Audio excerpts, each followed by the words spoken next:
ಶ್ರೀಕೃಷ್ಣ ಶ್ರೀಕೃಷ್ಣ ಶ್ರೀಕೃಷ್ಣ ಶ್ರೀಕೃಷ್ಣ.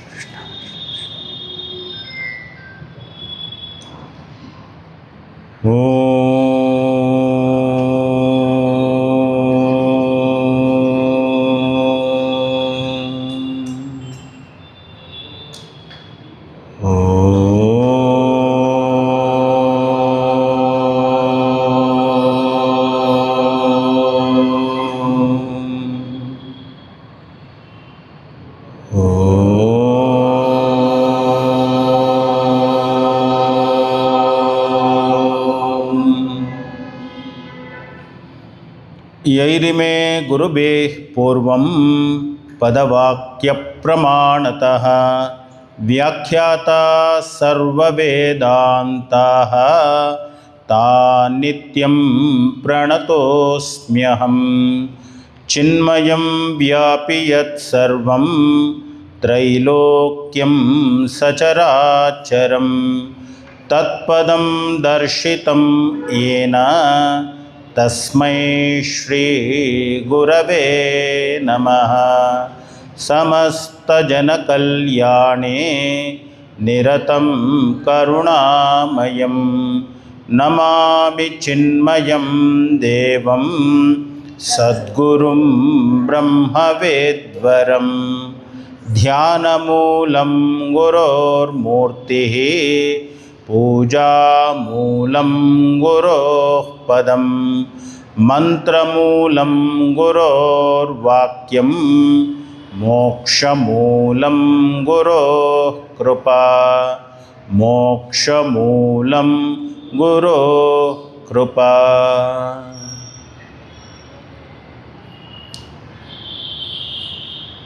ಭಗವದ್ಗೀತೆಯ 6ನೇ ಅಧ್ಯಾಯಕ್ಕೆ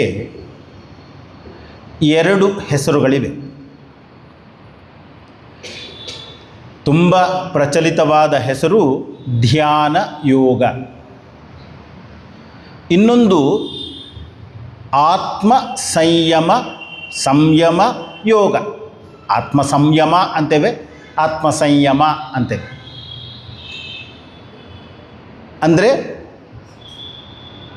ನನ್ನನ್ನು ನಾನು ನಿಗ್ರಹಿಸುವಂಥದ್ದು, ಅಂದರೆ ಕಂಟ್ರೋಲ್ ಮಾಡುವಂಥದ್ದು, ಅದಕ್ಕೆ ಸಂಯಮ ಅಂತ ಕರಿತೀವಿ. ಆತ್ಮ ಅಂದರೆ ನನ್ನ ಮನಸ್ಸು, ನನ್ನ ದೇಹ, ನನ್ನನ್ನು. ಸೊ ಧ್ಯಾನ ಯೋಗ ಅಂದರೂ ಒಂದೇ, ಆತ್ಮ ಸಂಯಮ ಯೋಗ ಅಂದರೂ ಕೂಡ ಒಂದೇ. ನಮಗೆಲ್ಲ ಗೊತ್ತು, ಭಗವದ್ಗೀತೆಯ ಭೀಷ್ಮ ಪರ್ವದಲ್ಲಿ 25ನೇ ಅಧ್ಯಾಯದಿಂದ ಭಗವದ್ಗೀತೆ ಪ್ರಾರಂಭವಾಗ್ತದೆ. ಭಗವದ್ಗೀತೆ ಒಂದು ಪ್ರತ್ಯೇಕ ಗ್ರಂಥ ಇಲ್ಲ, ಇದು ಮಹಾಭಾರತದ ಒಂದು ಭಾಗ. ನೀವು ಮಹಾಭಾರತ ಓದಿದ್ರೆ ಮಹಾಭಾರತದಲ್ಲಿ ಕೃಷ್ಣ ಮಾತನಾಡಿದಾಗ ವಾಸುದೇವ ಉವಾಚ, ಕೃಷ್ಣ ಉವಾಚ ಹೀಗೆಲ್ಲ ಬರ್ತದೆ. ಭಗವದ್ಗೀತೆಯಲ್ಲಿ ಮಾತ್ರ ಕೃಷ್ಣ ಉವಾಚ ಇಲ್ಲ, ಶ್ರೀ ಭಗವಾನ್ ಉವಾಚ. ಹೀಗಾಗಿ ಇದಕ್ಕೆ ಭಗವದ್ಗೀತೆ, ಭಗವಂತನ ಒಂದು ಹಾಡು ಭಗವದ್ಗೀತೆ. ನಮ್ಮ ಸಂಪ್ರದಾಯ ಹೇಗಿದೆ ಅಂದರೆ, ಈ ಒಂದು ಜಾಗಕ್ಕೆ ವ್ಯಾಸಪೀಠ ಅಂತ ಹೆಸರು. ಇಲ್ಲಿ ಯಾರು ಕೂತ್ಕೊಳ್ತಾರೋ ಅವರು ವ್ಯಾಸರ ರೂಪ. ಹಾಗೆ ಗೀತೆಯನ್ನು ಕೃಷ್ಣ ಬೋಧಿಸಿದ್ರಿಂದ ಅವನು ಭಗವಾನ್. ಭಗವಾನ್ ಅಂದರೆ ಏನು? ನಮ್ಮ ಶಾಸ್ತ್ರಗಳಲ್ಲಿ ಪ್ರತಿಯೊಂದಕ್ಕೂ ಕೂಡ ಒಂದು ಅರ್ಥವನ್ನು ಕೊಡ್ತಾರೆ. ಧನ ಇದ್ದರೆ ಅವನನ್ನು ಧನವಾನ್ ಅಂತೀವಿ, ಗುಣ ಇದ್ದರೆ ಅವನನ್ನು ಗುಣವಾನ್ ಅಂತೀವಿ, ಹೆಚ್ಚಿಗೆ ಬಲ ಇದ್ದರೆ ಅವನನ್ನು ಬಲವಾನ್ ಅಂತೇವೆ. ಹಾಗೆ ಭಗ ಇದ್ದರೆ ಅವನನ್ನು ಭಗವಾನ್ ಅಂತ ಕರಿತೀವಿ. ಆದರೆ ಭಗ ಅಂದರೆ ಏನು?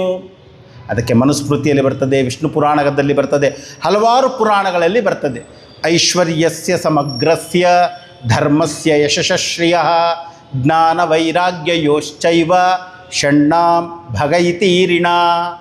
ಈ ರೀತಿ ಬರ್ತದೆ. ಭಗ ಅಂದರೆ ಈ 6 ಸಂಪತ್ತು, ಇದಕ್ಕೆ ಭಗ ಅಂತ ಹೆಸರು. ಒಂದು ಸಮಗ್ರ ಐಶ್ವರ್ಯ ಇರಬೇಕು, ಆಮೇಲಿಂದ ಧರ್ಮ ಇರಬೇಕು, ಯಶ ಇರಬೇಕು, ಶ್ರೀ ಇರಬೇಕು, ಜ್ಞಾನ ಇರಬೇಕು, ವೈರಾಗ್ಯ ಇರಬೇಕು. ಈ 6 ಯಾರಲ್ಲಿದೆಯೋ ಅವನು ಭಗವಾನ್. ಈ 6 ನಾವು ಕೃಷ್ಣನಲ್ಲಿ ಕಾಣ್ತೇವೆ, ವಾಸುದೇವನಲ್ಲಿ ಕಾಣ್ತೇವೆ. ಹೀಗಾಗಿ ಅವನನ್ನು ಭಗವಾನ್ ಅಂತ ಕರಿತೇವೆ. ಐಶ್ವರ್ಯ ಅಂದರೆ ಏನು? ಉದಾರವಾದಂತಹ ವಿಸ್ತಾರವಾದಂತಹ ಮನಸ್ಸು, ಈಶ್ವರ ಭಾವ. ಈಶ್ವರಸ್ಯ ಭಾವ ಐಶ್ವರ್ಯಂ ಅಂತೀವಿ. ಅಂದರೆ ದೊಡ್ಡ ಮನಸ್ಸು ಯಾರಿಗಿದೆಯೋ ಅವನು ಐಶ್ವರ್ಯವಂತ ಅಂತ. ಧರ್ಮ ಇರಬೇಕು. ಧರ್ಮ ಅಂದರೆ ಏನು? ವಾಸ್ತವವನ್ನು ಸರಿಯಾಗಿ ಯಾರು ಅರ್ಥ ಮಾಡಿಕೊಂಡಿದ್ದಾನೋ ಅವನು ಧರ್ಮ. ಭಗವದ್ಗೀತೆ ಯದಾ ಯದಾ ಹಿ ಧರ್ಮಸ್ಯ ಅಂತ ಶುರುವಾಗ್ತದೆ 4ನೆಯ ಅಧ್ಯಾಯದಲ್ಲಿ. ವಿಷ್ಣು ಸಹಸ್ರನಾಮದಲ್ಲಿ ವಿಷ್ಣುವಿನ ಹೆಸರೇ ಧರ್ಮ. ಧರ್ಮೋ ಧರ್ಮವಿದುತ್ತಮಃ. ಧರ್ಮ ಅನ್ನುವಂಥದ್ದು ಧಾರಣಾಧರ್ಮ. ಯಾವುದು ಧಾರಣೆಯನ್ನು ಮಾಡ್ತದೋ, ಎಲ್ಲವನ್ನು ಎತ್ತಿ ಹಿಡಿಯುತ್ತದೋ ಅದಕ್ಕೆ ಧರ್ಮ ಅಂತ. ಹೀಗಾಗಿ ಆ ಧರ್ಮ ಉಳ್ಳಂಥವನು ಭಗವಂತ. ಯಶಃ. ಯಶಃ ಅಂದರೆ ಏನು? ಅವನ ಒಂದು ಮಹಿಮೆ, ಗ್ಲೋರಿ, ಯಶಸ್ಸು. ಹನುಮಾನ್ ಚಾಲೀಸದಲ್ಲಿ ಜಸ ಅಂತೇವೆ. ಜಸ ಅಂದರೂ ಯಶಾನೆ. ಆ ಯಶಸ್ಸು ಯಾರಲ್ಲಿದೆಯೋ ಅವನು ಭಗವಂತ. ಶ್ರೀ. ಶ್ರೀ ಅಂದರೆ ಸಂಪತ್ತು. ಸಂಪತ್ತು ಉಳ್ಳಂಥವನು ಭಗವಂತ. ಜ್ಞಾನ ಉಳ್ಳಂಥವನು ಭಗವಂತ. ವೈರಾಗ್ಯ ಉಳ್ಳಂಥವನು ಭಗವಂತ. ಈ 6 ಸಂಪತ್ತು ಯಾರಲ್ಲಿದೆಯೋ ಅವನು ಭಗವಾನ್. ಹೀಗಾಗಿ ಶ್ರೀ ಭಗವಾನ್ ಉವಾಚ ಅಂದರೆ ಐಶ್ವರ್ಯಯುಕ್ತನಾದ ಭಗವಂತನು ಹೀಗೆ ಹೇಳಿದ. ಎಲ್ಲಿ? ಭಗವದ್ಗೀತೆಯಲ್ಲಿ ಬರುವಂಥದ್ದು. 18 ಅಧ್ಯಾಯಗಳಿವೆ ಗೀತೆಯಲ್ಲಿ. ಈ 18 ಅಧ್ಯಾಯಗಳನ್ನು 3 ಭಾಗಗಳಾಗಿ ವಿಂಗಡಿಸ್ತಾರೆ. ನಾನಾ ರೀತಿಯಲ್ಲಿ ಭಗವದ್ಗೀತೆಯಲ್ಲಿ ಎಷ್ಟು ವ್ಯಾಖ್ಯಾನ ಅನ್ನುವಂಥದ್ದು ಭಗವದ್ಗೀತೆಯ ಮೇಲೆ ಬಂದಿದೆ ಅಂದರೆ ನಿಮಗೆ ಆಶ್ಚರ್ಯ ಆಗ್ಬೋದು. ಆಚಾರ್ಯ ಶಂಕರರ ಭಾಷ್ಯದ ಮೇಲೆ ಎಷ್ಟು ಜನ ಟೀಕೆಗಳನ್ನು, ಟಿಪ್ಪಣಿಗಳನ್ನು ಬರೆದಿದ್ದಾರೆ. ರಾಮಾನುಜರ ಗೀತೆಯ ವ್ಯಾಖ್ಯಾನದ ಮೇಲೆ ಹಲವಾರು ಟಿಪ್ಪಣಿಗಳು ಬರ್ತದೆ. ವೇದಾಂತ ದೇಶಿಕರು ಬರೆದಿದ್ದಾರೆ, ಸ್ವತಂತ್ರವಾಗಿ ಬರೆದಿದ್ದಾರೆ. ಯಾಮುನಾಚಾರ್ಯರು, ರಾಮಾನುಜಾಚಾರ್ಯರು ಗುರುಗಳು ಗೀತೆಯ ಸಾರ ಅನ್ನುವಂಥದ್ದನ್ನು 36 ಶ್ಲೋಕಗಳಲ್ಲಿ ಬರೆದಿದ್ದಾರೆ. ಇಡೀ ಭಗವದ್ಗೀತೆಯ ಸಾರವನ್ನು 32, 36 ಶ್ಲೋಕದಲ್ಲಿ. ಒಂದೊಂದು ಅಧ್ಯಾಯ ಒಂದೊಂದೇ ಶ್ಲೋಕ 2 ಶ್ಲೋಕದಲ್ಲಿ ಮುಗಿಸ್ತಾರೆ. ಮಧ್ವಾಚಾರ್ಯರು ಬರೆದಿದ್ದಾರೆ. ಆದಮೇಲೆ ಟೀಕೆ ಅನ್ನುವಂಥದ್ದು ಉಂಟು. ಅದಲ್ಲದೆ ಸ್ವತಂತ್ರವಾಗಿ ಸಂತ ಜ್ಞಾನೇಶ್ವರ್ ಮರಾಠಿಯಲ್ಲಿ ಬರೆದಿದ್ದಾರೆ. ಡಿ ವಿ ಜಿಯವರು ಕನ್ನಡದಲ್ಲಿ ಜೀವನ ಧರ್ಮ ಯೋಗ ಅಂತ ಬರೆದಿದ್ದಾರೆ. ಹಲವಾರು ಜನ ವ್ಯಾಖ್ಯಾನಗಳನ್ನು ಸಂಸ್ಕೃತದಲ್ಲಿ ತಿಲಕರು ಬರೆದಿದ್ದಾರೆ. ಕರ್ಮ ರಹಸ್ಯ ಅನ್ನುವಂಥ ರೀತಿಯಲ್ಲಿ. ಹೀಗೆ ಭಗವದ್ಗೀತೆ ಹಲವಾರು ಜನರಿಗೆ ದಾರಿದೀಪ. ಅಂತಹ ಭಗವದ್ಗೀತೆಯ ಆ 3 ಭಾಗಗಳಲ್ಲಿ 1 ರಿಂದ 6 ಪ್ರಥಮ ಷಟ್ಕ ಅಂತ ಕರೀತಾರೆ. 7 ರಿಂದ 12 ದ್ವಿತೀಯ ಅಥವಾ ಮಧ್ಯಮ, 13 ರಿಂದ 18 ತೃತೀಯ ಅಥವಾ ಚರಮ ಷಟ್ಕ ಅಂತ ಕರೀತಾರೆ. ಈ 18 ಅಧ್ಯಾಯಗಳು ಈಶಾವಾಸ್ಯ ಉಪನಿಷತ್ತಿನ 18 ಶ್ಲೋಕಗಳ ವ್ಯಾಖ್ಯಾನ ಅಂತ ಕರೀತಾರೆ. ತತ್ವಮಸಿ ಮಹಾವಾಕ್ಯದಲ್ಲಿ ತ್ವಂ ಪದ ಅನ್ನುವಂಥದ್ದು ಮೊದಲ 6, 7 ರಿಂದ 12 ತತ್ಪದದ ವ್ಯಾಖ್ಯಾನ, ಕೊನೆಯದು ಅಸಿ ಪದದ ವ್ಯಾಖ್ಯಾನ ಅಂತ ಕರೀತಾರೆ. ಹೀಗೆ ಇದನ್ನು ನಾನಾ ರೀತಿಯಲ್ಲಿ ವ್ಯಾಖ್ಯಾನ ಮಾಡ್ತಾ ಹೋಗ್ಬೋದು. ಅದಲ್ಲದೆ ವ್ಯಕ್ತಿ ಸ್ವತಂತ್ರವಾಗಿ ವಿಚಾರ ಮಾಡಿ ಹೊಸ ಹೊಸ ಅರ್ಥಗಳನ್ನು ಈ ಗೀತೆಯಲ್ಲಿ ತರಬಹುದು. ಅರ್ಜುನ ಅಂದರೆ ಯಾರು, ಕೃಷ್ಣ ಅಂದರೆ ಯಾರು ಪ್ರಶ್ನೆ ಮಾಡಿಕೊಂಡಾಗ ನಮಗೆ ಗೊತ್ತಾಗುತ್ತೆ. ಜೀವಾತ್ಮ ಅನ್ನುವ ಅರ್ಜುನ ಆದರೆ ಪರಮಾತ್ಮ ಅನ್ನುವಂಥವನೇ ಕೃಷ್ಣ. ವೇದಾಂತದ ಚರಮ ಉಪದೇಶ ಏನು? ಜೀವಾತ್ಮ ಪರಮಾತ್ಮರ ಐಕ್ಯ, ಅದೇ ಗೀತೆಯ ಉಪದೇಶ. ಹೀಗಾಗಿ ಅರ್ಜುನನಿಗೆ ತನ್ನ ವಾಸ್ತವದ ರೂಪ ಅರ್ಥ ಆಗುವುದೇ ಭಗವದ್ಗೀತೆಯಲ್ಲಿ. ಈ ರೀತಿಯಲ್ಲಿ ವಿಚಾರವನ್ನು ಮಾಡ್ತಾ ಮಾಡ್ತಾ ಮಾಡ್ತಾ ಹೋದರೆ ಹೊಸ ಹೊಸ ಅರ್ಥಗಳು ನಮಗೆ ಅರ್ಥ ಆಗ್ತಾ ಹೋಗ್ತದೆ. ಈ ದೇಹ ನಾನು, ಮನಸ್ಸು ನಾನು ಅನ್ನುವಂಥದ್ದು ಅರ್ಜುನ. ಆ ದೇಹ ಮನಸ್ಸಿಗೆ ಆಧಾರವಾಗಿರುವಂಥವನು ಕೃಷ್ಣ. ಡಿ ವಿ ಜಿಯವರು ಜೀವಗೀತೆ ಅಂತ ಒಂದು ಸಣ್ಣ ಕೃತಿಯನ್ನು ರಚಿಸಿದ್ದಾರೆ. ಅಮೇರಿಕಾದ ಒಬ್ಬ ಫಿಲಾಸಫರ್ ಜೆ ವಿಟ್ಟಿಯರ್ ಅಂತ ಒಂದು ಪದ್ಯವನ್ನು ಬರೆದಿದ್ದ, ಮೀ ಆ್ಯಂಡ್ ಮೈ ಸೋಲ್ ಅಂತ. ಅದನ್ನು ಕನ್ನಡಕ್ಕೆ ಅನುವಾದ ಮಾಡಿದ್ದಾರೆ, ಜೀವಗೀತೆ ಅಂತ. ಅಲ್ಲಿ ಮನಸ್ಸು ಮತ್ತು ಅಂತರಾತ್ಮದ ನಡುವೆ ನಡೆಯುವ ಸಂವಾದ. ಆ ಅಂತರಾತ್ಮ ಪ್ರಶ್ನೆ ಕೇಳ್ತಾನೆ, ಯಾರನ್ನು? ಆ ಮನಸ್ಸು ದೇಹವನ್ನೇ ನಾನು ಅಂತ ತಿಳಿದಿರುವ ಅರ್ಜುನನನ್ನು ಆ ಪರಮಾತ್ಮ ಅಂದರೆ ಯಾರು? ಕೃಷ್ಣ ಅನ್ನುವಂಥವನು ಪ್ರಶ್ನೆ ಕೇಳ್ತಾನೆ. ಏನು ಪ್ರಶ್ನೆ ಕೇಳ್ತಾನೆ? ನಿಲ್ಲೆಲು ಜೀವ ನಿನ್ನನೇಕಾಂತದಲ್ಲಿ ದೇವನಿದಿರಲಿ ಮಾತನೊಂದ ಕೇಳ್ವೆಂ, ನಿರ್ವಿಚಾರದಿ ಭವದ ಘೋರಾಂಧಕಾರದೊಳು ನೀನೆತ್ತ ಪೋದೆಪೆಯೋ ನಿಂತು ನೋಡೈ. ಎಷ್ಟು ಸೊಗಸಾಗಿ ಪ್ರಶ್ನೆ ಕೇಳ್ತಾನೆ. ನಿಲ್ಲು, ಜೀವನದಲ್ಲಿ ನಡೀತಾ ಇದೆಯಲ್ಲ, ಒಮ್ಮೆ ನಿಲ್ಲು. ಹೇ ಜೀವ, ಹೇ ಮನಸ್ಸೇ, ಹೇ ಅರ್ಜುನ, ನಿಲ್ಲು. ಏಕಾಂತದಲ್ಲಿ ನಿನ್ನನ್ನು ಒಂದು ಪ್ರಶ್ನೆ ಕೇಳಬೇಕು ನಾನು. ಏನು ಮಾಡ್ತಾ ಇದೆಯಾ ಜೀವನದಲ್ಲಿ? ಪುರುಷ ರೂಪವ ಧರಿಸಿ ನಿನ್ನ ಕರ್ತವ್ಯ ಏನು? ಯಾವತ್ತಾದರೂ ಯೋಚನೆ ಮಾಡಿದೆಯಾ? ಈ ರೀತಿಯಲ್ಲಿ ಪ್ರಶ್ನೆ ಕೇಳ್ತಾನೆ. ಅದಕ್ಕೆ ಜೀವ ಒಂದು ಉತ್ತರ ಕೊಡ್ತಾನೆ. ಆವಾಗ ಆ ಕೃಷ್ಣರೂಪಿ ಆ ಆತ್ಮ ಕೇಳ್ತದೆ, ಈ ರೀತಿ ಹೇಳಬೇಕಾದ್ರೆ ಯಾಕೆ ನಿನಗೆ ಇಂತಹ ವಿಷಯಗಳಲ್ಲೆಲ್ಲ ಭಯ? ಅವರಿಬ್ಬರ ಸಂವಾದ ಬಹಳ ಸೊಗಸಾಗಿರುವಂಥದ್ದು. ಅದೇ ರೀತಿಯೇ ಭಗವದ್ಗೀತೆ. ಅರ್ಜುನ ಮತ್ತು ಕೃಷ್ಣ ಇವರಿಬ್ಬರ ನಡುವೆ ನಡೆಯುವ ಒಂದು ಸಂವಾದ, ನನ್ನ ಮತ್ತು ನನ್ನ ಅಂತರಾತ್ಮದ ನಡುವೆ. ಉಪನಿಷತ್ತಿನಲ್ಲಿ ಬರ್ತದೆ, ಋಗ್ವೇದದಲ್ಲಿ ಬರುವಂತಹ ಮಂತ್ರವನ್ನೇ ನಾವು ಮುಂಡಕೋಪನಿಷತ್ತಲ್ಲಿ ಏನು ಆ ಒಂದು ವೃಕ್ಷ ಮತ್ತು 2 ಪಕ್ಷಿಗಳ ದೃಷ್ಟಾಂತ. ದ್ವಾ ಸುಪರ್ಣಾ ಸಯುಜಾ ಸಖಾಯ ಸಮಾನಂ ವೃಕ್ಷಂ ಪರಿಶಶ್ವಜಾತೆ ತಯೋರನ್ಯ ಪಿಪ್ಪಲಂ ಸ್ವಾದು ಅತ್ತಿ ಅನಶ್ನನ್ ಅನ್ಯೋ ಅಭಿಚಾಕಶೀತಿ. ಒಂದು ಮರ ಉಂಟು, ಮರದಲ್ಲಿ 2 ಪಕ್ಷಿಗಳು ಕೂತಿದೆ. ಒಂದು ಆ ಮರದ ಹಣ್ಣುಗಳನ್ನು ತಿಂತ ಹೇಳ್ತಾ ಇದೆ, ಇದು ರುಚಿಯಾಗಿದೆ, ಇದು ತುಂಬ ಕಹಿ ಇದೆ, ಇದು ಪರವಾಗಿಲ್ಲ. ಇನ್ನೊಂದು ಸುಮ್ಮನೆ ಕೂತಿದೆ. ಇವಾಗ ಯೋಚನೆ ಮಾಡಿ, ಈ 2 ಪಕ್ಷಿಗಳು ಯಾವುದು? ಈ ಮರ ಯಾವುದು? ಆಚಾರ್ಯರು ಭಾಷ್ಯದಲ್ಲಿ ಹೇಳ್ತಾರೆ, ಈ ದೇಹ ಅನ್ನುವಂಥದ್ದೇ ಮರ. ಇಲ್ಲಿ 2 ಪಕ್ಷಿಗಳುಂಟು. ಒಂದು ಜಗತ್ತಿಗೆ ಕಾಣುವಂತಹ ಪಕ್ಷಿ, ಅವ ಪ್ರವಚನ ಮಾಡ್ತಾ ಇದ್ದಾನೆ, ಕೆಲವರು ಪ್ರವಚನ ಕೇಳ್ತಾ ಇದ್ದಾರೆ, ಪೂಜೆ ಮಾಡ್ತಾ ಇದ್ದಾರೆ, ಇದು ಒಂದು ಪಕ್ಷಿ.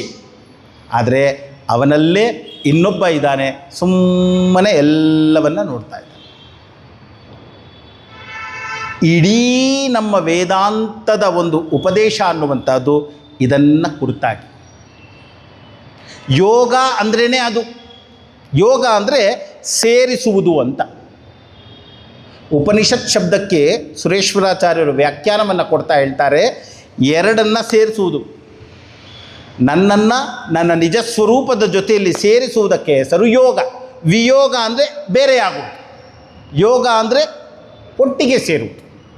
ಆ ಒಟ್ಟಿಗೆ ಸೇರುವುದೇನಿದೆ, ನನ್ನನ್ನು ನಾನು ಏನು ಅಂತ ತಿಳಿದಿದ್ದೀನಿ, ಅದು ನಾನಲ್ಲ, ವಾಸ್ತವದಲ್ಲಿ ನನ್ನ ನಿಜ ಸ್ವರೂಪ ಇದು ತಿಳಿಯುವುದೇನಿದೆ, ಅದೇ ಯೋಗ. ಧ್ಯಾನ ಯೋಗ, ಆತ್ಮ ಸಂಯಮ ಯೋಗ, ನಮ್ಮನ್ನು ನಮ್ಮ ಹತ್ತಿರ ಸೇರಿಸ್ತದೆ. ಪೂರ್ಣ ಪ್ರಜ್ಞಾನಂಜಿ ಯಾವಾಗಲೂ ಹೇಳೋರು ನನಗೆ, ಪ್ರತಿಯೊಂದು ಪ್ರವಚನನೂ it should be complete by itself. ಒಂದು ಪ್ರವಚನ ಹೇಗಿರಬೇಕು ಅಂದರೆ ಇಡೀ ವೇದಾಂತದ ಸಾರ ಅದರಲ್ಲಿರಬೇಕು. ನಾಳೆ ಅವ ಬರಲಿಲ್ಲ ಅಂದರೂ ಕೂಡ ಆ ಒಂದು ಕ್ಲಾಸ್ ಅನ್ನುವಂಥದ್ದು ಎನಫ್ ಆಗಬೇಕು. ವೇದಾಂತದ ಚಿಂತನೆ ಅನ್ನುವಂಥದ್ದು ಹಾಗೆ. ಭಗವದ್ಗೀತೆ ಪ್ರತಿಯೊಂದು ಶ್ಲೋಕನೂ ಕಂಪ್ಲೀಟ್ ಬೈ ಇಟ್ ಸೆಲ್ಫ್. ಅದನ್ನು ಆ ಹಂತಕ್ಕೆ ವಿಚಾರ ಮಾಡ್ತಾ ಮಾಡ್ತಾ ಹೋಗುವುದು ನನ್ನ ಕೆಲಸ. ಶಾಸ್ತ್ರ ಹೇಳಿಕೊಡುವುದು ಅದನ್ನು. ನೀನು ಏನೇ ನೋಡು ಅದು ನಿನ್ನ ಹತ್ತಿರಕ್ಕೆ ಬರಬೇಕು, ನಿನ್ನನ್ನು ಶುದ್ಧೀಕರಿಸಬೇಕು. ಈ 6ನೇ ಅಧ್ಯಾಯ ಆ ಕೆಲಸವನ್ನು ಮಾಡ್ತದೆ. ಬಹಳ ಸೊಗಸಾದಂತಹ ವಿಚಾರ ಉಂಟು. ನಮ್ಮಲ್ಲಿ ಒಂದೊಂದು ಧರ್ಮಕ್ಕೆ ಒಂದೊಂದು ಪವಿತ್ರ ಗ್ರಂಥ ಅಂತ ಉಂಟು. ಇಸ್ಲಾಂ ಅಂದರೆ ಕುರಾನ್ ಅಂತೀವಿ, ಕ್ರಿಶ್ಚಿಯಾನಿಟಿ ಅಂದಾಗ ಬೈಬಲ್ ಅಂತೀವಿ. ಮೊನ್ನೆ ನಾನು ಯಾವುದೋ ಒಂದು ಕಾರ್ಯಕ್ರಮಕ್ಕೆ ಹೋದಾಗ ಅವರು ಬೈಬಲ್ ಅಂದರೆ ಏನು ಗೊತ್ತಾ ಸ್ವಾಮೀಜಿ ನಿಮಗೆ ಅಂತ ನಾನು ಕೇಳಿದೆ, ಏನು ಅಂತ. ಅವ್ರು ಹೇಳಿದ್ರು BIBLE ಅಂದರೆ basic instructions before leaving earth. Basic instructions before leaving earth. ಆಮೇಲಿಂದ ನಾನು ಸರ್ಚ್ ಮಾಡಿದೆ ಗೂಗಲಲ್ಲಿ, ಒಂದು ಪದ್ಯ ಕೂಡ ಉಂಟು, basic instructions before leaving earth ಅನ್ನುವಂಥ ರೀತಿಯಲ್ಲಿ ಯಾರೋ ಒಬ್ಬರು ಪೊಯೆಟ್ ಬರೆದಿದ್ದಾರೆ. ಅಲ್ಲಿ ಬೈಬಲಲ್ಲಿ ಇರುವಂತಹ ವಾಕ್ಯಗಳನ್ನು ಅಲ್ಲಿ ಸೇರಿಸ್ತಾ ಹೋಗ್ತಾರೆ. ಏನಿದೆ ಕರೆಕ್ಟಾಗಿ ವಿಚಾರ ಮಾಡಿದ್ರೆ ಎಲ್ಲ ಗ್ರಂಥಗಳ ಸಾರಾನೂ ಒಂದೇನೆ. ಲೌಕಿಕ ಜಗತ್ತಿನಲ್ಲಿ ಯಾರು ಮುಂದೆ ಇರ್ತಾನೋ ಅಧ್ಯಾತ್ಮ ಜಗತ್ತಿನಲ್ಲಿ ಅವ ಕೊನೆಯಲ್ಲಿರ್ತಾನೆ. The first shall be the last. ಇದು ಬೈಬಲ್ ವಾಕ್ಯ. ಅಂದರೆ ಏನು? ಲೌಕಿಕದಲ್ಲಿ ನಾನು ನಂಬರ್ 1 ಆಗಿದ್ದೀನಿ ಅಂದರೆ ಅಧ್ಯಾತ್ಮದಲ್ಲಿ ಲಾಸ್ಟ್. ನೀವು ಅಧ್ಯಾತ್ಮದಲ್ಲಿ ನಂಬರ್ 1 ಇರುವಂಥವನು ಲೌಕಿಕದಲ್ಲಿ ಲಾಸ್ಟ್. ನೀವು ಯೋಚನೆ ಮಾಡ್ತಾ ಹೋಗ್ತಾ ಹೋದ ಹಾಗೆ 2 ಪಕ್ಷಿಗಳಲ್ಲಿ ಆ ಅರ್ಜುನ ಪಕ್ಷಿ ಏನು ತಿಂತಾ ಇದೆಯಲ್ಲ ಅದೇ ಹೆಚ್ಚು ಪ್ರಮುಖವಾಗಿದ್ದರೆ ಇವನ ಸ್ವರೂಪವೇ ಇವನಿಗೆ ಅರ್ಥ ಆಗಲ್ಲ. ಅರ್ಜುನನಿಗೆ ಆ ಪರಮಾತ್ಮನ ಸ್ವರೂಪನೇ ಅರ್ಥ ಆಗಲ್ಲ. ಇಡೀ ವೇದಾಂತ ನಮಗೆ ಉಪದೇಶ ಮಾಡೋದೇ ಅದು. ನಿನ್ನನ್ನು ನೀನು ಅಂತ ಏನು ತಿಳಿದಿದೆಯಲ್ಲ ಅದು ನೀನಲ್ಲ. Then who am I? ಆ ಹೂ ಆಮ್ ಐ ಅಂದರೆ ಏನು? I am not Arjuna. I am not what is seen. ಕಾಣಿಸ್ತಾ ಇರುವಂಥದ್ದಲ್ಲ ನಾನು, ಅದರ ಹಿಂದೆ ಇರುವಂಥವನು ನಾನು. ಆ ನಾನು ಅನ್ನುವಂಥದ್ದು ಒಂದೇ, ಅದು ವೇದಾಂತ. ನಮ್ಮ ಹಿಂದೂ ಧರ್ಮದಲ್ಲಿ ಯಾವ ಗ್ರಂಥ ಅಂದಾಗ ಮುಖ್ಯವಾಗಿ ಚತುರ್ದಶ ವಿದ್ಯಾ ಅಂತ ಹೇಳ್ತೀವಿ, ಒಮ್ಮೆ ಅಷ್ಟಾದಶ ವಿದ್ಯಾ ಅಂತ ಹೇಳ್ತೀವಿ. ಅಂದ್ರೇನು? 14 ವಿದ್ಯಾಸ್ಥಾನಗಳುಂಟು, ಜ್ಞಾನಸ್ಥಾನಗಳುಂಟು. ಯಾವುದದು ಅಂದಾಗ 4 ವೇದ, 6 ವೇದಾಂಗ, 10 ಆಗೋಯ್ತು. 4 ವೇದ, ಋಗ್, ಯಜುಸ್, ಸಾಮ, ಅಥರ್ವ. ಇದು 4 ವೇದಗಳು. ಸಾಮಾನ್ಯವಾಗಿ ನಾವು ಋಗ್, ಯಜುಸ್, ಸಾಮ ಅಂತ ಶಬ್ದ ಕೇಳ್ತೀವಿ. ಬರೀ 3 ವೇದನ ಅಂತ ಅಲ್ಲ ಅಲ್ಲ ಅಲ್ಲ ಅಲ್ಲ. ವೇದಗಳು 4, ಮಂತ್ರಗಳ ಶೈಲಿ ಇರುವುದು 3. ಋಕ್ ಅಂದರೆ ಪದ್ಯ ರೂಪದಲ್ಲಿ ಇರುವಂಥದ್ದು. ಅದಕ್ಕೆ ಪ್ರತಿಯೊಂದಕ್ಕೂ ಛಂದಸ್ಸಿರ್ತದೆ, ಪ್ರತಿಯೊಂದಕ್ಕೂ ಋಷಿ ಇರ್ತಾನೆ, ಆ ಪ್ರತಿಯೊಂದಕ್ಕೂ ವಿನಿಯೋಗ ಇರ್ತದೆ. ಯಾವುದೇ ಒಂದು ವೈದಿಕ ಮಂತ್ರ ಅಂದಾಗ ಅದನ್ನು ದ್ರಷ್ಟಾರ, ಋಷಿ ಯಾರು, ಯಾವ ದೇವತೆಯನ್ನು ಉದ್ದೇಶಿಸಿ ಆ ಮಂತ್ರ ಇದೆ, ಛಂದಸ್ಸು ಯಾವುದು, ಅದನ್ನು ಎಲ್ಲಿ ವಿನಿಯೋಗಿಸಬೇಕು. ವಿನಿಯೋಗಿಸುವುದು ಅಂದರೆ ಏನು?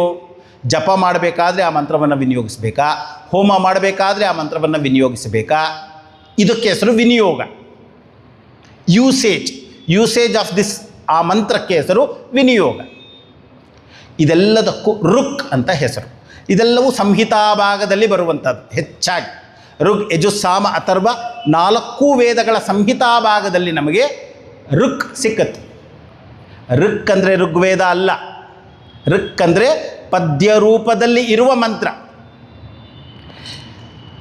ಪೊಯೆಟ್ರಿಗೆ ಹೆಸರು ಋಕ್, ಪ್ರೋಸ್ ಗದ್ಯಕ್ಕೆ ಹೆಸರು ಯಜುಸ್. ಗದ್ಯ ರೂಪದಲ್ಲಿರ್ತದೆ. ಅದೆಲ್ಲವೂ ಅದಕ್ಕೆ ಛಂದಸ್ಸೇನಿರೋದಿಲ್ಲ, ಪ್ರೋಸ್ ಟೈಪಲ್ಲಿ ಇರ್ತದೆ. ಅದಕ್ಕೆಲ್ಲ ಯಜುಸ್ ಅಂತ ಹೆಸರು. ಸಾಮ ಅಂದರೆ ಹಾಡಲು ಯೋಗ್ಯವಾದಂತಹ ಮಂತ್ರಗಳು. ಸೊ 90% ಆಫ್ ಸಾಮವೇದ ಋಗ್ವೇದವೇ. ಆ ಋಗ್ವೇದಕ್ಕೆ ಸ್ವಲ್ಪ ಪಾಂಚಭಾಕ್ತಿಕ ಸಾಮ, ಸಪ್ತಭಾಕ್ತಿಕ ಸಾಮಗಳನ್ನು ಸೇರಿಸಿದಾಗ ಅದು ಸಾಮವೇದ, ಸಾಮ ಆಗುತ್ತೆ, ಹಾಡುವಂಥದ್ದು. ಋಗ್ವೇದದಲ್ಲಿ ಬರೀ ಹೆಚ್ಚಿನ ಋಕ್ ಕಂಡುಬರುವುದರಿಂದ ಅದಕ್ಕೆ ಋಗ್ವೇದ ಅಂತ ಕರೆದದ್ದು. ಯಜುರ್ವೇದದಲ್ಲಿ ಹೆಚ್ಚಿನ ಪ್ರೋಸ್ ಇರುವುದರಿಂದ ಅದಕ್ಕೆ ಯಜುರ್ವೇದ ಅಂತ. ಸಾಮವೇದದಲ್ಲಿರುವ ಎಲ್ಲ ಮಂತ್ರಗಳನ್ನು ಹಾಡಬಹುದಾದ್ದರಿಂದ ಅದನ್ನು ಸಾಮವೇದ ಅಂತ ಕರೆದದ್ದು. ಅಥರ್ವ ವೇದ ಅದೇನಿದೆ ಅದು ಒಂದು ವೇದವೇ. ಅಲ್ಲೂ ಕೂಡ ಸಂಹಿತಾ ಭಾಗ ಇದೆ, ಬ್ರಾಹ್ಮಣ ಇದೆ, ನಂತರ ಆರಣ್ಯಕಾನು ಇದೆ. ಹೀಗಾಗಿ ಇದು 4 ಮತ್ತು ವೇದಾಂಗಗಳು. ವೇದಾಂಗಗಳು ಅಂದರೆ ಏನು? ವೇದವನ್ನು ಕಲಿಬೇಕು ಅಂದರೆ ಪ್ರಿಲಿಮಿನರಿ ಟೆಕ್ಸ್ಟ್ ಇದ್ದ ಹಾಗೆ. ಪ್ರಿಲಿಮಿನರಿ ಟೆಕ್ಸ್ಟ್ ಅಂದರೆ ಏನು? ಇವಾಗ ನಾನು ಪೋಸ್ಟ್ ಗ್ರಾಜ್ಯುಯೇಷನ್ಗೆ ಹೋಗಬೇಕು ಅಂದರೆ ಒಂದು ಡಿಗ್ರಿ ಆಗಿರಬೇಕು. ಹಾಗೆ ವೇದಗಳನ್ನು ಅಧ್ಯಯನ ಮಾಡಬೇಕಾದ್ರೆ ನನಗೆ ಶಿಕ್ಷಾ ಅನ್ನುವಂಥದ್ದು ಗೊತ್ತಿರಬೇಕು. ಶಿಕ್ಷಾ ಅಂದರೆ ಏನು? ಶಬ್ದಗಳನ್ನು ಯಾವ್ಯಾವ ರೀತಿ ಉಚ್ಚರಿಸಬೇಕು. ಸ್ವರ ಅಂದರೆ ಏನು? ಆ ಸ್ವರ ಅನ್ನುವಂಥದ್ದು ಎಷ್ಟು ಪ್ರಕಾರವಾಗಿದೆ, ಇದೆಲ್ಲವೂ ಕೂಡ ಶಿಕ್ಷಾ. ಈ ಶಿಕ್ಷಾ ಅನ್ನುವಂಥದ್ದು ಒಂದೊಂದು ಜಾಗಕ್ಕೆ ಒಂದೊಂದು ಚೇಂಜ್ ಆಗ್ತಾ ಹೋಗುತ್ತೆ. ಒಂದೊಂದು ವೇದಕ್ಕೆ ಒಂದೊಂದು ರೀತಿ ಚೇಂಜ್ ಆಗ್ತಾ ಹೋಗುತ್ತೆ. ಅದರಿಂದಾನೇ ಸೌತ್ ಇಂಡಿಯಾದಲ್ಲಿ ನಾವು ಯಾವ ರೀತಿ ಚಾಂಟಿಂಗ್ ಮಾಡ್ತೀವಿ, ನಾರ್ತ್ ಇಂಡಿಯಾದಲ್ಲಿ ಆ ರೀತಿ ಚಾಂಟಿಂಗ್ ಮಾಡಲ್ಲ. ಅವ್ರದ್ದೊಂದು ರೀತಿ ಬೇಳೆ ರೀತಿ. ನೀವು ಗುರುಸ್ತೋತ್ರ ನಮ್ಮ ಸಿದ್ಧವಾಡಿಯಲ್ಲಿರುವಂಥ ಬ್ರಹ್ಮಚಾರಿಗಳು ಚಿನ್ಮಯಂ ವ್ಯಾಪಿ ಯತ್ ಸರ್ವಂ ಹೀಗೆ ಹೇಳೋದು. ನಾವು ಚಿನ್ಮಯಂ ವ್ಯಾಪಿ ಯತ್ ಸರ್ವಂ ಅವ್ರು ಹೇಳೋದಿಲ್ಲ, ಚಿನ್ಮಯಂ ವ್ಯಾಪಿ ಯತ್ ಸರ್ವಂ. ನೀವು ಎಷ್ಟೇ ಹೇಳಿ ಅವ್ರ ಸ್ಟೈಲ್ ಹಾಗೆ. ಸೊ ಆ ಹೇಳುವ ಶೈಲಿ ಇದೆಯಲ್ಲ ಅದು ಬೇರೆ, ಅದು ಶಿಕ್ಷಾ. ನಂತರ ಆ ಶಿಕ್ಷೆ ಅನ್ನುವಂಥದ್ದು ಕಲ್ತಾದ್ಮೇಲೆ ವ್ಯಾಕರಣ ಅನ್ನುವಂಥದ್ದು ಬರಬೇಕು. ನಮ್ಮ ಶಾಸ್ತ್ರ ಅನ್ನುವಂಥದ್ದು ಹೇಗಿದೆ ಅಂದರೆ, ನೀವು ಗ್ರಂಥಗಳನ್ನು ಓದುತ್ತಾ ಹೋದರೆ ಒಂದು ಶಬ್ದದ ಅರ್ಥವನ್ನು ಚಂದದಲ್ಲಿ ಅರ್ಥ ಮಾಡಿಕೊಂಡ್ರೆ ಅದೇ ಮೋಕ್ಷ ಅಂತ. ವ್ಯಾಕರಣದಲ್ಲಿ ಹೇಳ್ತಾರೆ, ಒಂದು ಶಬ್ದ ಇದೆ, ಆ ಶಬ್ದವನ್ನು ಯಥಾರ್ಥವಾಗಿ ಅರ್ಥ ಮಾಡ್ಕೊಂಬಿಟ್ರೆ ನಿನಗೆ ಮೋಕ್ಷ. ಮೋಕ್ಷ ಅಂದರೆ ಏನು? You are liberated, you are happy. ಯೋಚನೆ ಮಾಡಿ. ವ್ಯಾಕರಣ ಶಿಕ್ಷಾ ಆಗುತ್ತೆ. ವ್ಯಾಕರಣ ವ್ಯಾಕರಣ ಆದಮೇಲಿಂದ ನಿರುಕ್ತ. ನಿರುಕ್ತ ಅಂದರೆ ಏನು? ಒಂದು ಡಿಕ್ಷನರಿ ಇದ್ದ ಹಾಗೆ, ನಿಘಂಟು ಇದ್ದ ಹಾಗೆ. ಒಂದು ಶಬ್ದಕ್ಕೆ ಎಷ್ಟು ಸಿನಾನಿಮ್ಸ್ ಇದೆ, ಪರ್ಯಾಯ ಶಬ್ದಗಳಿದೆ, ಅದೆಲ್ಲವೂ ವೇದಕ್ಕೆ ಸಂಬಂಧಪಟ್ಟದ್ದು. ವೇದಕ್ಕೆ ಸಂಬಂಧಪಟ್ಟದ್ದಕ್ಕೆ ಹೆಸರು ನಿರುಕ್ತ. ಲೌಕಿಕದಕ್ಕಲ್ಲ ಅದು. ಲೌಕಿಕದಲ್ಲಿ ನಮಗೆಲ್ಲ ಡಿಕ್ಷನರೀಸ್ ಇವೆ. ವೇದದ ಒಂದು ಡಿಕ್ಷನರಿಗೆ ಹೆಸರು ನಿರುಕ್ತ. ಅದಾದ ಮೇಲಿಂದ ನಾವು ಆ ಶಿಕ್ಷಾ ಕಲ್ತ್ವಿ, ನಂತರ ವ್ಯಾಕರಣ ಕಲ್ತ್ವಿ, ಅದಾದ ಮೇಲಿಂದ ನಿರುಕ್ತ ಕಲ್ತ್ವಿ, ಅದಾದ ಮೇಲಿಂದ ಜ್ಯೋತಿಷ್ಯ ತಿಳಿಬೇಕು. ಜ್ಯೋತಿಷ್ಯ ಅಂದರೆ ಏನು? ಒಂದು ಯಾವುದಾದ್ರೂ ಒಂದು ಯಜ್ಞ ಮಾಡಬೇಕಾದ್ರೆ ಅಥವಾ ಒಂದು ಸತ್ಕರ್ಮ ಮಾಡಬೇಕಾದ್ರೆ ಸೂಕ್ತವಾದ ಸಮಯ ಯಾವುದು? ಪಂಚ ಅಂಗ ಅಂತೀವಿ. ತಿಥಿ, ವಾರ, ನಕ್ಷತ್ರ, ಯೋಗ, ಕರಣ, ಈ 5 ಒಟ್ಟಾಗಿ ಸರಿಯಾಗಿರುವಂಥದ್ದಕ್ಕೆ ಪಂಚ ಅಂಗ, ಪಂಚಾಂಗ ಅಂತ ಕರಿತೀವಿ. ಅದು ತಿಳಿಸುವುದಷ್ಟೇ. ಇದು ಜ್ಯೋತಿಷ್ಯ ಬೇಕು. ಸೊ ಜ್ಯೋತಿಷ್ಯ ಅನ್ನುವಂಥದ್ದು ತಿಳಿದಾದ ಮೇಲೆ ನಮಗೆ ಕಲ್ಪ ತಿಳ್ಕೊಳ್ಬೇಕು. ಕಲ್ಪ ಅಂದ್ರೇನು? ಒಂದು ಯಾಗ ಮಾಡಬೇಕಾದ್ರೆ ಅಲ್ಲಿ ಒಟ್ಟು ಎಷ್ಟು ಇಟ್ಟಿಗೆಗಳು ಬೇಕು, ಎಷ್ಟು ಲೇಯರಲ್ಲಿ ಇಟ್ಟಿಗೆ ಅನ್ನುವಂಥದ್ದನ್ನು ಇಡಬೇಕು, ಅಲ್ಲಿ ಧರ್ಮಗ್ರಂಥಗಳು, ಸೂತ್ರ ಗ್ರಂಥಗಳು ಇವೆಲ್ಲವೂ ಬರ್ತದೆ. ಹೀಗೆ ವೇದಾಂಗಗಳು ಅನ್ನುವಂಥದ್ದನ್ನು ಪೂರ್ತಿ ಕಲಿಬೇಕು. ಶಿಕ್ಷಾ, ವ್ಯಾಕರಣ, ನಂತರ ನಿಘಂಟು, ನಿರುಕ್ತ, ಛಂದಸ್. ಛಂದಸ್ ಅನ್ನುವಂಥದ್ದು ಒಂದು ವೇದಾಂಗವೇ.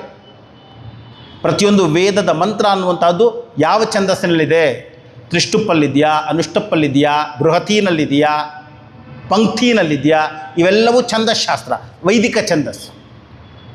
ಈ 6 ಕಲ್ತ್ರೆ ವೇದಾಂಗಗಳು. ಸೊ 4 ವೇದ ಪ್ಲಸ್ 6 10 ಆಯಿತು. ಅದಾದ ಮೇಲೆ 4 ಇತರದ್ದು ಮೀಮಾಂಸಾ ಶಾಸ್ತ್ರ ಅನ್ನುವಂಥದ್ದನ್ನು ತಿಳಿಬೇಕು. ಮೀಮಾಂಸಾ ಅಂದ್ರೇನು?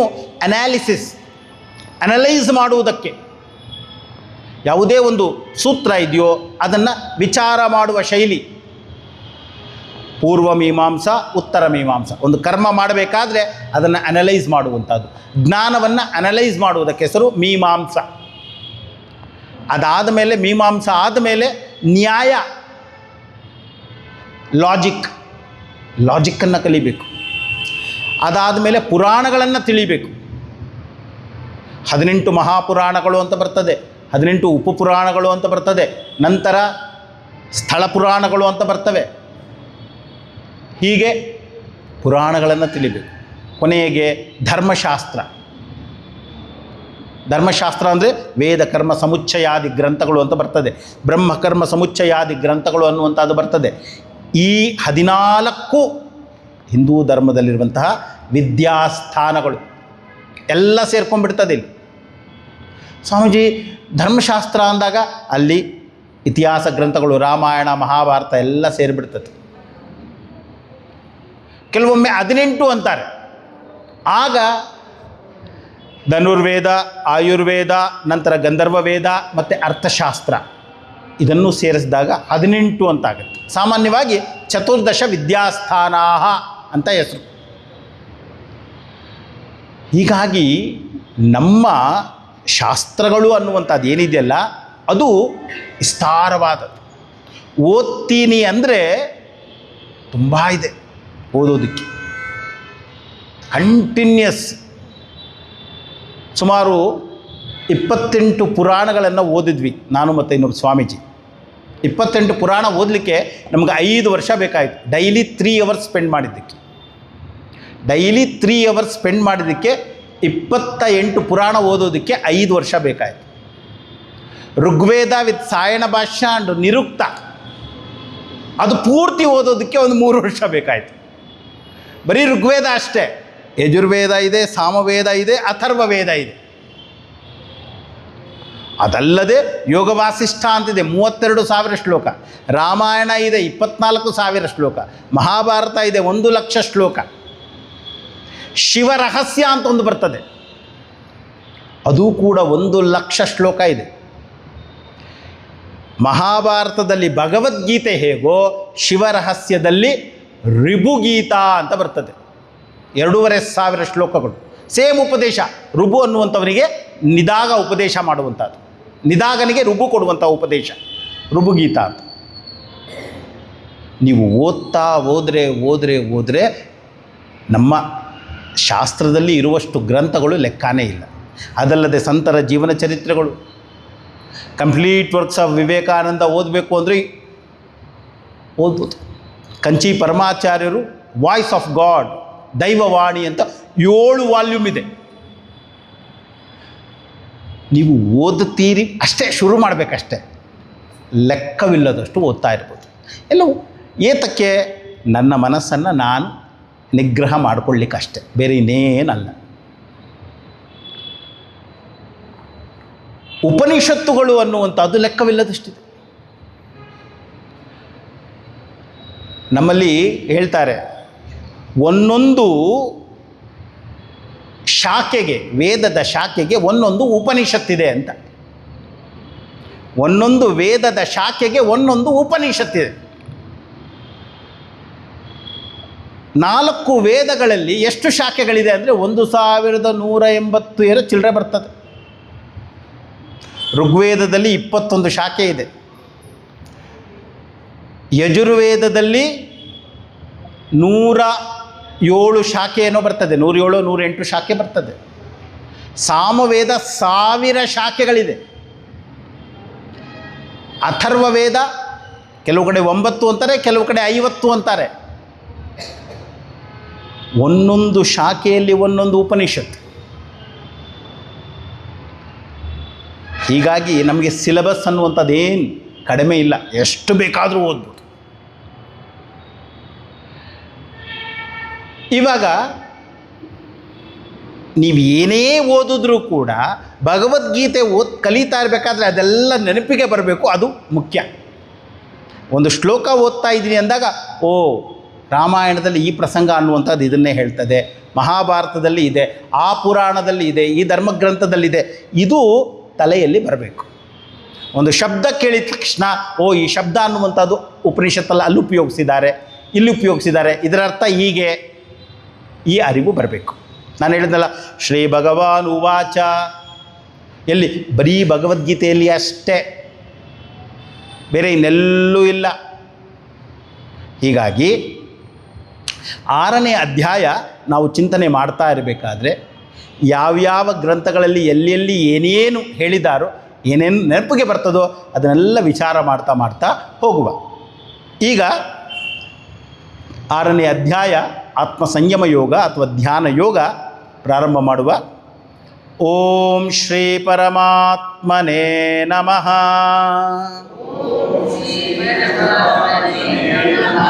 ಅತ ಷಷ್ಠೋಧ್ಯಾಯಃ. ಶ್ರೀ ಭಗವಾನುವಾಚ. ಅನಾಶ್ರಿತಃ ಕರ್ಮಫಲಂ ಕಾರ್ಯಂ ಕರ್ಮ ಕರೋತಿ ಯಃ ಸ ಸನ್ಯಾಸಿ ಚ ಯೋಗಿ ಚ ನ ನಿರಗ್ನಿರ್ನ ಚಾಕ್ರಿಯಃ. ನಮ್ಮ ಒಂದು ಸಂಸ್ಕೃತಿಯಲ್ಲಿ 4 ಆಶ್ರಮಗಳಿವೆ. 4 ಆಶ್ರಮಗಳು. ಒಂದು ಬ್ರಹ್ಮಚರ್ಯಾಶ್ರಮ, 2ನೇದು ಗೃಹಸ್ಥಾಶ್ರಮ, 3ನೇದು ವಾನಪ್ರಸ್ಥಾಶ್ರಮ, 4ನೇದು ಸನ್ಯಾಸಾಶ್ರಮ. ಆ್ಯಕ್ಚುಲಿ ವಿಚಾರ ಮಾಡಿದ್ರೆ 3. ಯಾವುದು? ಒಂದು ಬ್ರಹ್ಮಚಾರಿ, ಗೃಹಸ್ಥ, ವಾನಪ್ರಸ್ಥ. ಸನ್ಯಾಸಿ ಏನು ಸ್ವಾಮೀಜಿ? ಬ್ರಹ್ಮಚಾರಿನೂ ಸನ್ಯಾಸಿ ಆಗ್ಬೋದು, ಗೃಹಸ್ಥನೂ ಸನ್ಯಾಸಿಯಾಗಿ ಬದುಕ್ಬೋದು, ವಾನಪ್ರಸ್ಥನೂ ಸನ್ಯಾಸಿಯಾಗಿ ಬದುಕ್ಬೋದು. ಹೀಗಾಗಿ ಜಾಬಾಲ ಉಪನಿಷತ್ತಿನಲ್ಲಿ ಜನಕ ಯಾಜ್ಞವಲ್ಕ್ಯರನ್ನು ಪ್ರಶ್ನೆ ಮಾಡ್ತಾನೆ, ಯಾರು ಸನ್ಯಾಸಿ ಅಂತ. ಅವ್ರು ಹೇಳ್ತಾರೆ, ಬ್ರಹ್ಮಚಾರಿ ಆದಮೇಲೆ ಗೃಹಸ್ಥನಾಗಬೇಕು, ಗೃಹಸ್ಥನಾದಮೇಲೆ ವಾನಪ್ರಸ್ಥನಾಗಬೇಕು, ವಾನಪ್ರಸ್ಥನಾದಮೇಲೆ ಸನ್ಯಾಸಿ ಆಗಬೇಕು. ಅಥವಾ ಬ್ರಹ್ಮಚಾರಿ ಆದಮೇಲೆ ಸನ್ಯಾಸಿ ಆಗ್ಬೋದು, ಗೃಹಸ್ಥ ಆದಮೇಲೆ ಸನ್ಯಾಸಿ ಆಗ್ಬೋದು, ಅಥವಾ ವಾನಪ್ರಸ್ಥ ಆದಮೇಲೆ ಸನ್ಯಾಸಿ ಆಗ್ಬೋದು. ಅಥವಾ ಯದಹರೇವ ವಿರಜೇತ್ ತದಹರೇವ ಪ್ರವ್ರಜೇತ್. ಯತ್ ಯಾವ ಅಹ ಅಂದರೆ ದಿನ, ಅಹೋರಾತ್ರಿ ಅಂತ ಕೇಳಿದ್ದೀವಲ್ಲ, ದಿನ ರಾತ್ರಿ. ಆ ಅಹೋರಾತ್ರಿಯಲ್ಲಿ ಆ ತೆಗೆದಾಕಿ 3 ತೆಗೆದಾಕಿದ್ರೆ ಮಧ್ಯದ್ದು ಹೋರ. ಹೋರಾಶಾಸ್ತ್ರ ಅಂದರೆ ಹೊರಸ್ಕೋಪ್ ಅಂತ. ಹೋರ ಹೊರಸ್ಕೋಪ್ ಎರಡೂ ಒಂದೇ. ಹೋರ ಶಬ್ದದಿಂದಲೇ ಹೊರಸ್ಕೋಪ್ ಬಂದದ್ದು. ಹೋರ ಅಂದರೆ ದಿನ ಮತ್ತು ರಾತ್ರಿ, ಇದರ ಬಗ್ಗೆ ಒಂದು ಲೆಕ್ಕ ಮಾಡುವುದಕ್ಕೆ ಹೆಸರು ಹೋರಾಶಾಸ್ತ್ರ. ಸೊ ವಿಚಾರ ಮಾಡಿ ಇವಾಗ ನೀವು, ಈ ಯದ್ ಅಹ ಯಾವ ದಿನ, ವಿರಜೇತ್ ನಿನ್ನಲ್ಲಿ ವೈರಾಗ್ಯ ಅನ್ನುವಂಥದ್ದು ಹುಟ್ಟೋ, ತದ್ ಅಹ ಅದೇ ದಿನವೇ ಪ್ರವ್ರಜೇತ್ ಬಿಟ್ಟು ಹೊರಡು ಸನ್ಯಾಸಿಯ. ಹೀಗಾಗಿ ಬ್ರಹ್ಮಚಾರಿಯಾಗಿದ್ದಾಗಲೇ ಸನ್ಯಾಸಿ ಆಗಿರ್ಬೋದು. ಸನ್ಯಾಸಿ ಅಂದರೆ ಏನು? ಸನ್ಯಾಸಿ ಈಸ್ ಈಕ್ವಲ್ ಟು ಜ್ಞಾನಿ ಅಷ್ಟೇ. ಸನ್ಯಾಸಿ ಅಂದರೆ ಜ್ಞಾನಿ. ಬ್ರಹ್ಮಚಾರಿಯಾಗಿ ಜ್ಞಾನಿಯಾಗಿರುವವನೇ ಸನ್ಯಾಸಿ, ಗೃಹಸ್ಥನಾಗಿ ಜ್ಞಾನಿಯಾಗಿರುವವನೇ ಸನ್ಯಾಸಿ, ವಾನಪ್ರಸ್ಥನಾಗಿ ಜ್ಞಾನಿಯಾಗಿರುವವನೇ ಸನ್ಯಾಸಿ ಅಲ್ವಾ? ಯೋಚನೆ ಮಾಡಿ ನೋಡುವ. ಎಷ್ಟೊಂದು ಜನ ಬ್ರಹ್ಮಚಾರಿಗಳಾಗೇ ಸನ್ಯಾಸಿಗಳಾಗಿದ್ದಾರೆ, ಎಷ್ಟೋ ಜನ ಗೃಹಸ್ಥರಾಗಿ ಸನ್ಯಾಸಿಗಳಾಗಿದ್ದಾರೆ, ಎಷ್ಟೋ ಜನ ವಾನಪ್ರಸ್ಥರಾಗಿ ಸನ್ಯಾಸಿಗಳಾಗಿದ್ದಾರೆ.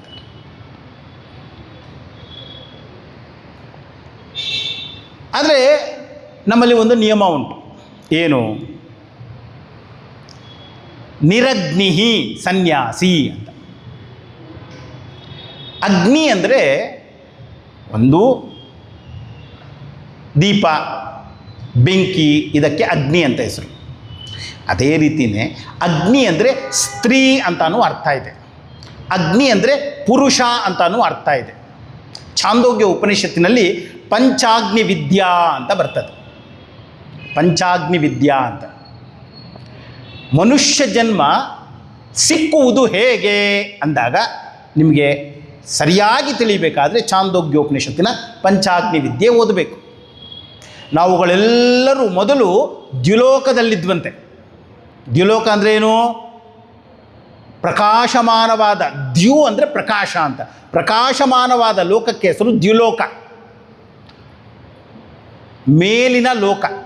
ಅಲ್ಲಿ ದ್ಯುಲೋಕಾಗ್ನಿಯಾಗಿ ನಾವಿದ್ವಂತೆ, ದ್ಯುಲೋಕಾಗ್ನಿಯಾಗಿ ನಾವಿದ್ವಿ.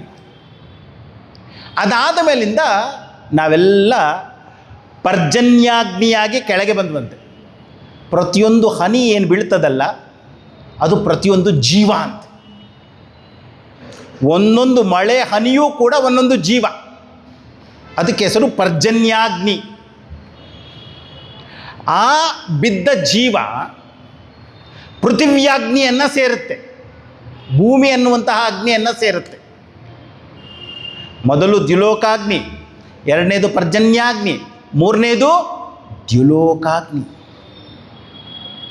ನಾಲ್ಕನೇದು ಪುರುಷನನ್ನು ಹೋಗಿ ಸೇರ್ತಂತೆ. ಭೂಮಿಯಿಂದ ಬಂದಂತಹ ಸಸ್ಯ, ಔಷಧಿಗಳು, ವನಸ್ಪತಿಗಳು, ಈ ಶಬ್ದಗಳಿದೆಯಲ್ಲ, ಇದನ್ನು ಕ್ಯೂರಿಯಾಸಿಟಿ ಬರಬೇಕು ಮನುಷ್ಯನ ಮನಸ್ಸಿನಲ್ಲಿ. ಔಷಧಿ ಅಂದರೆ ಏನು?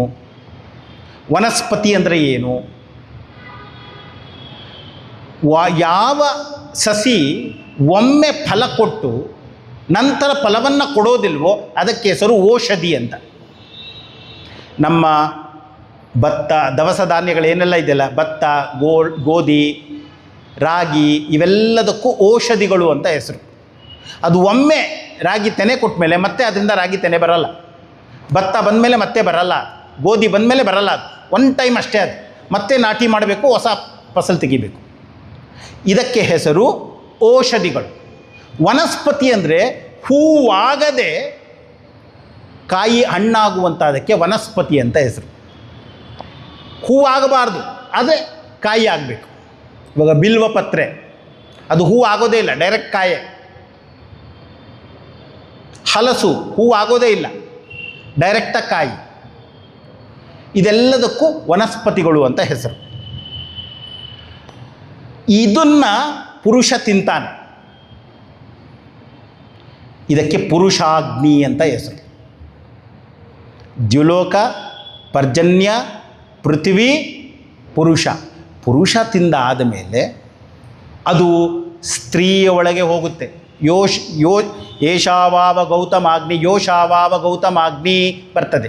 ಯೋಷ ಅಂದರೆ ಸ್ತ್ರೀ ಅಗ್ನಿ ಅಂತ.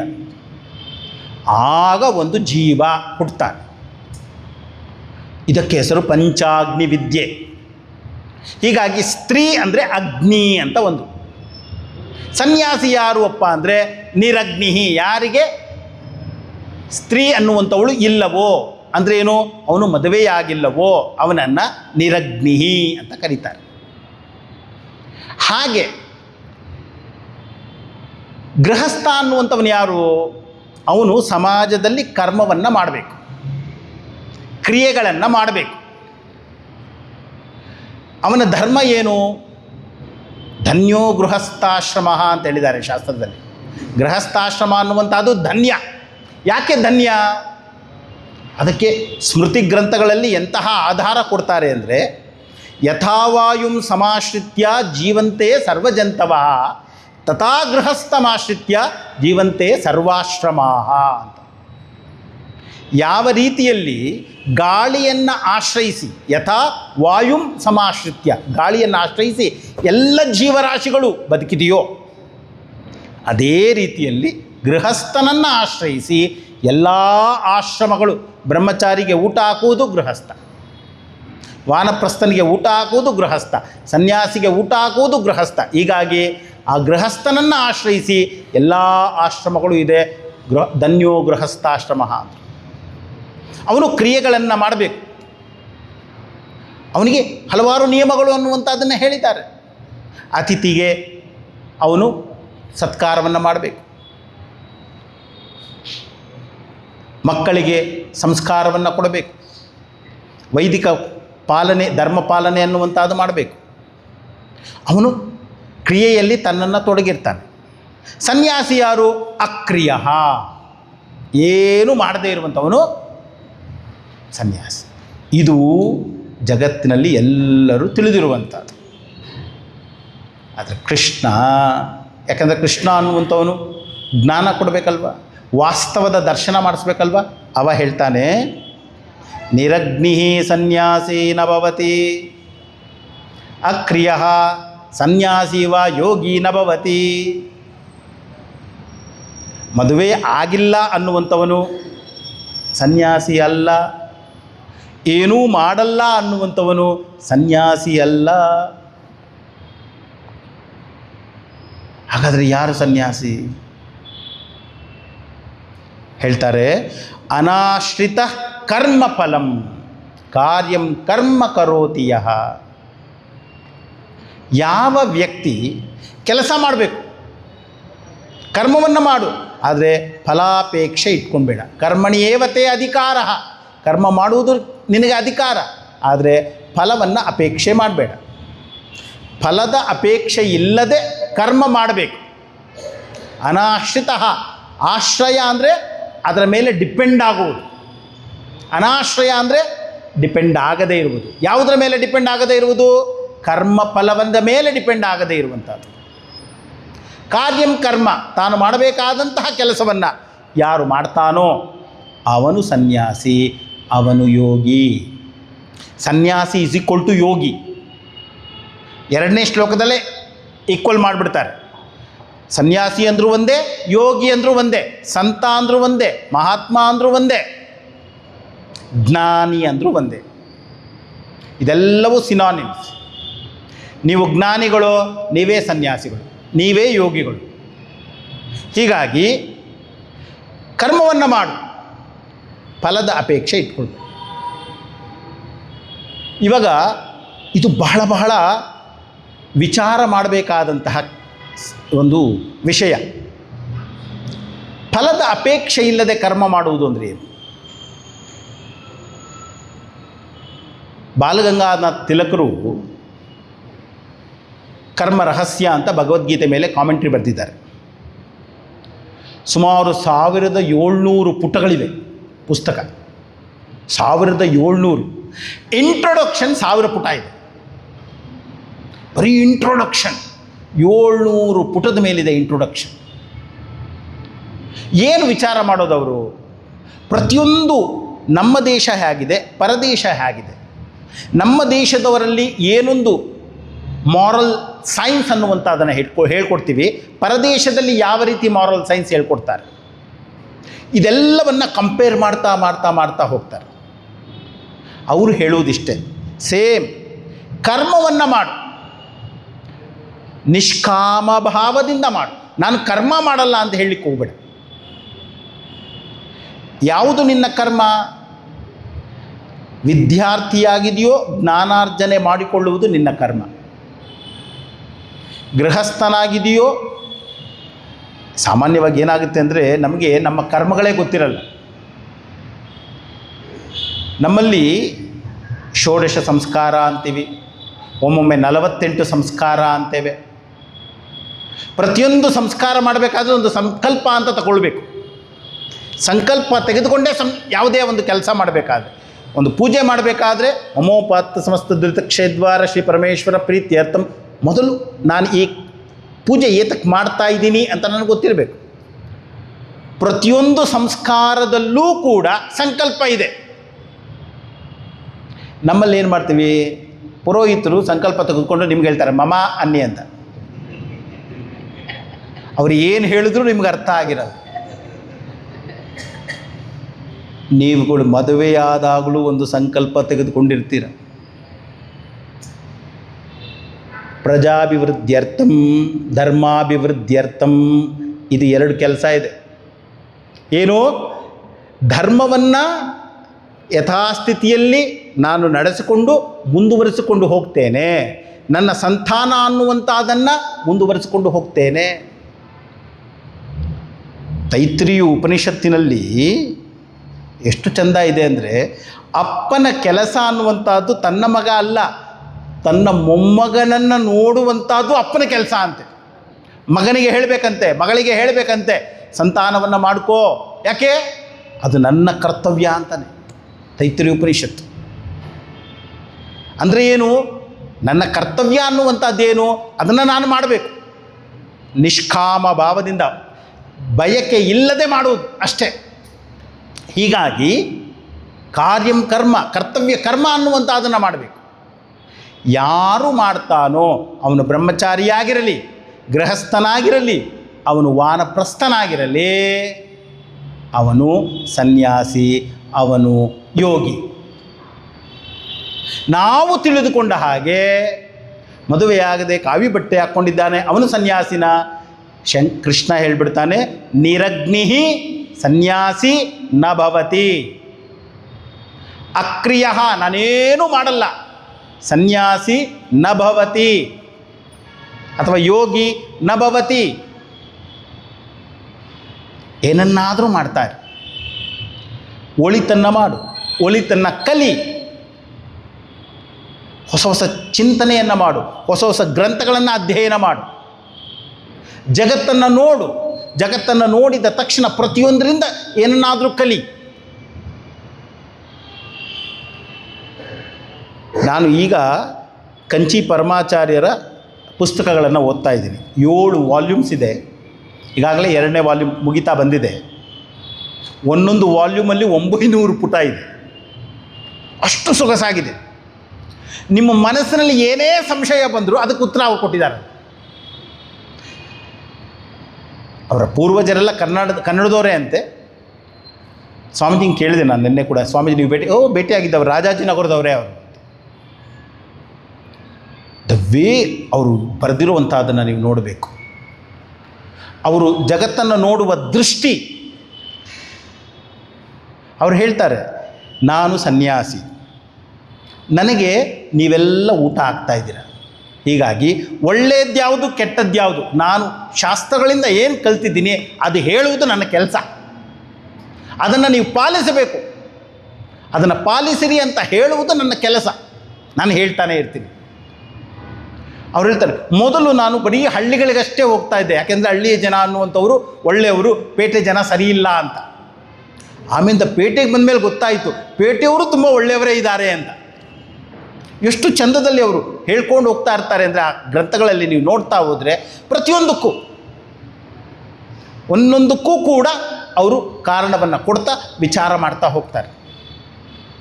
ಶಂಕರರ ಸಿದ್ಧಾಂತ ಏನು, ರಾಮಾನುಜರ ಸಿದ್ಧಾಂತ ಏನು, ಮಾಧ್ವರ ಸಿದ್ಧಾಂತ ಏನು,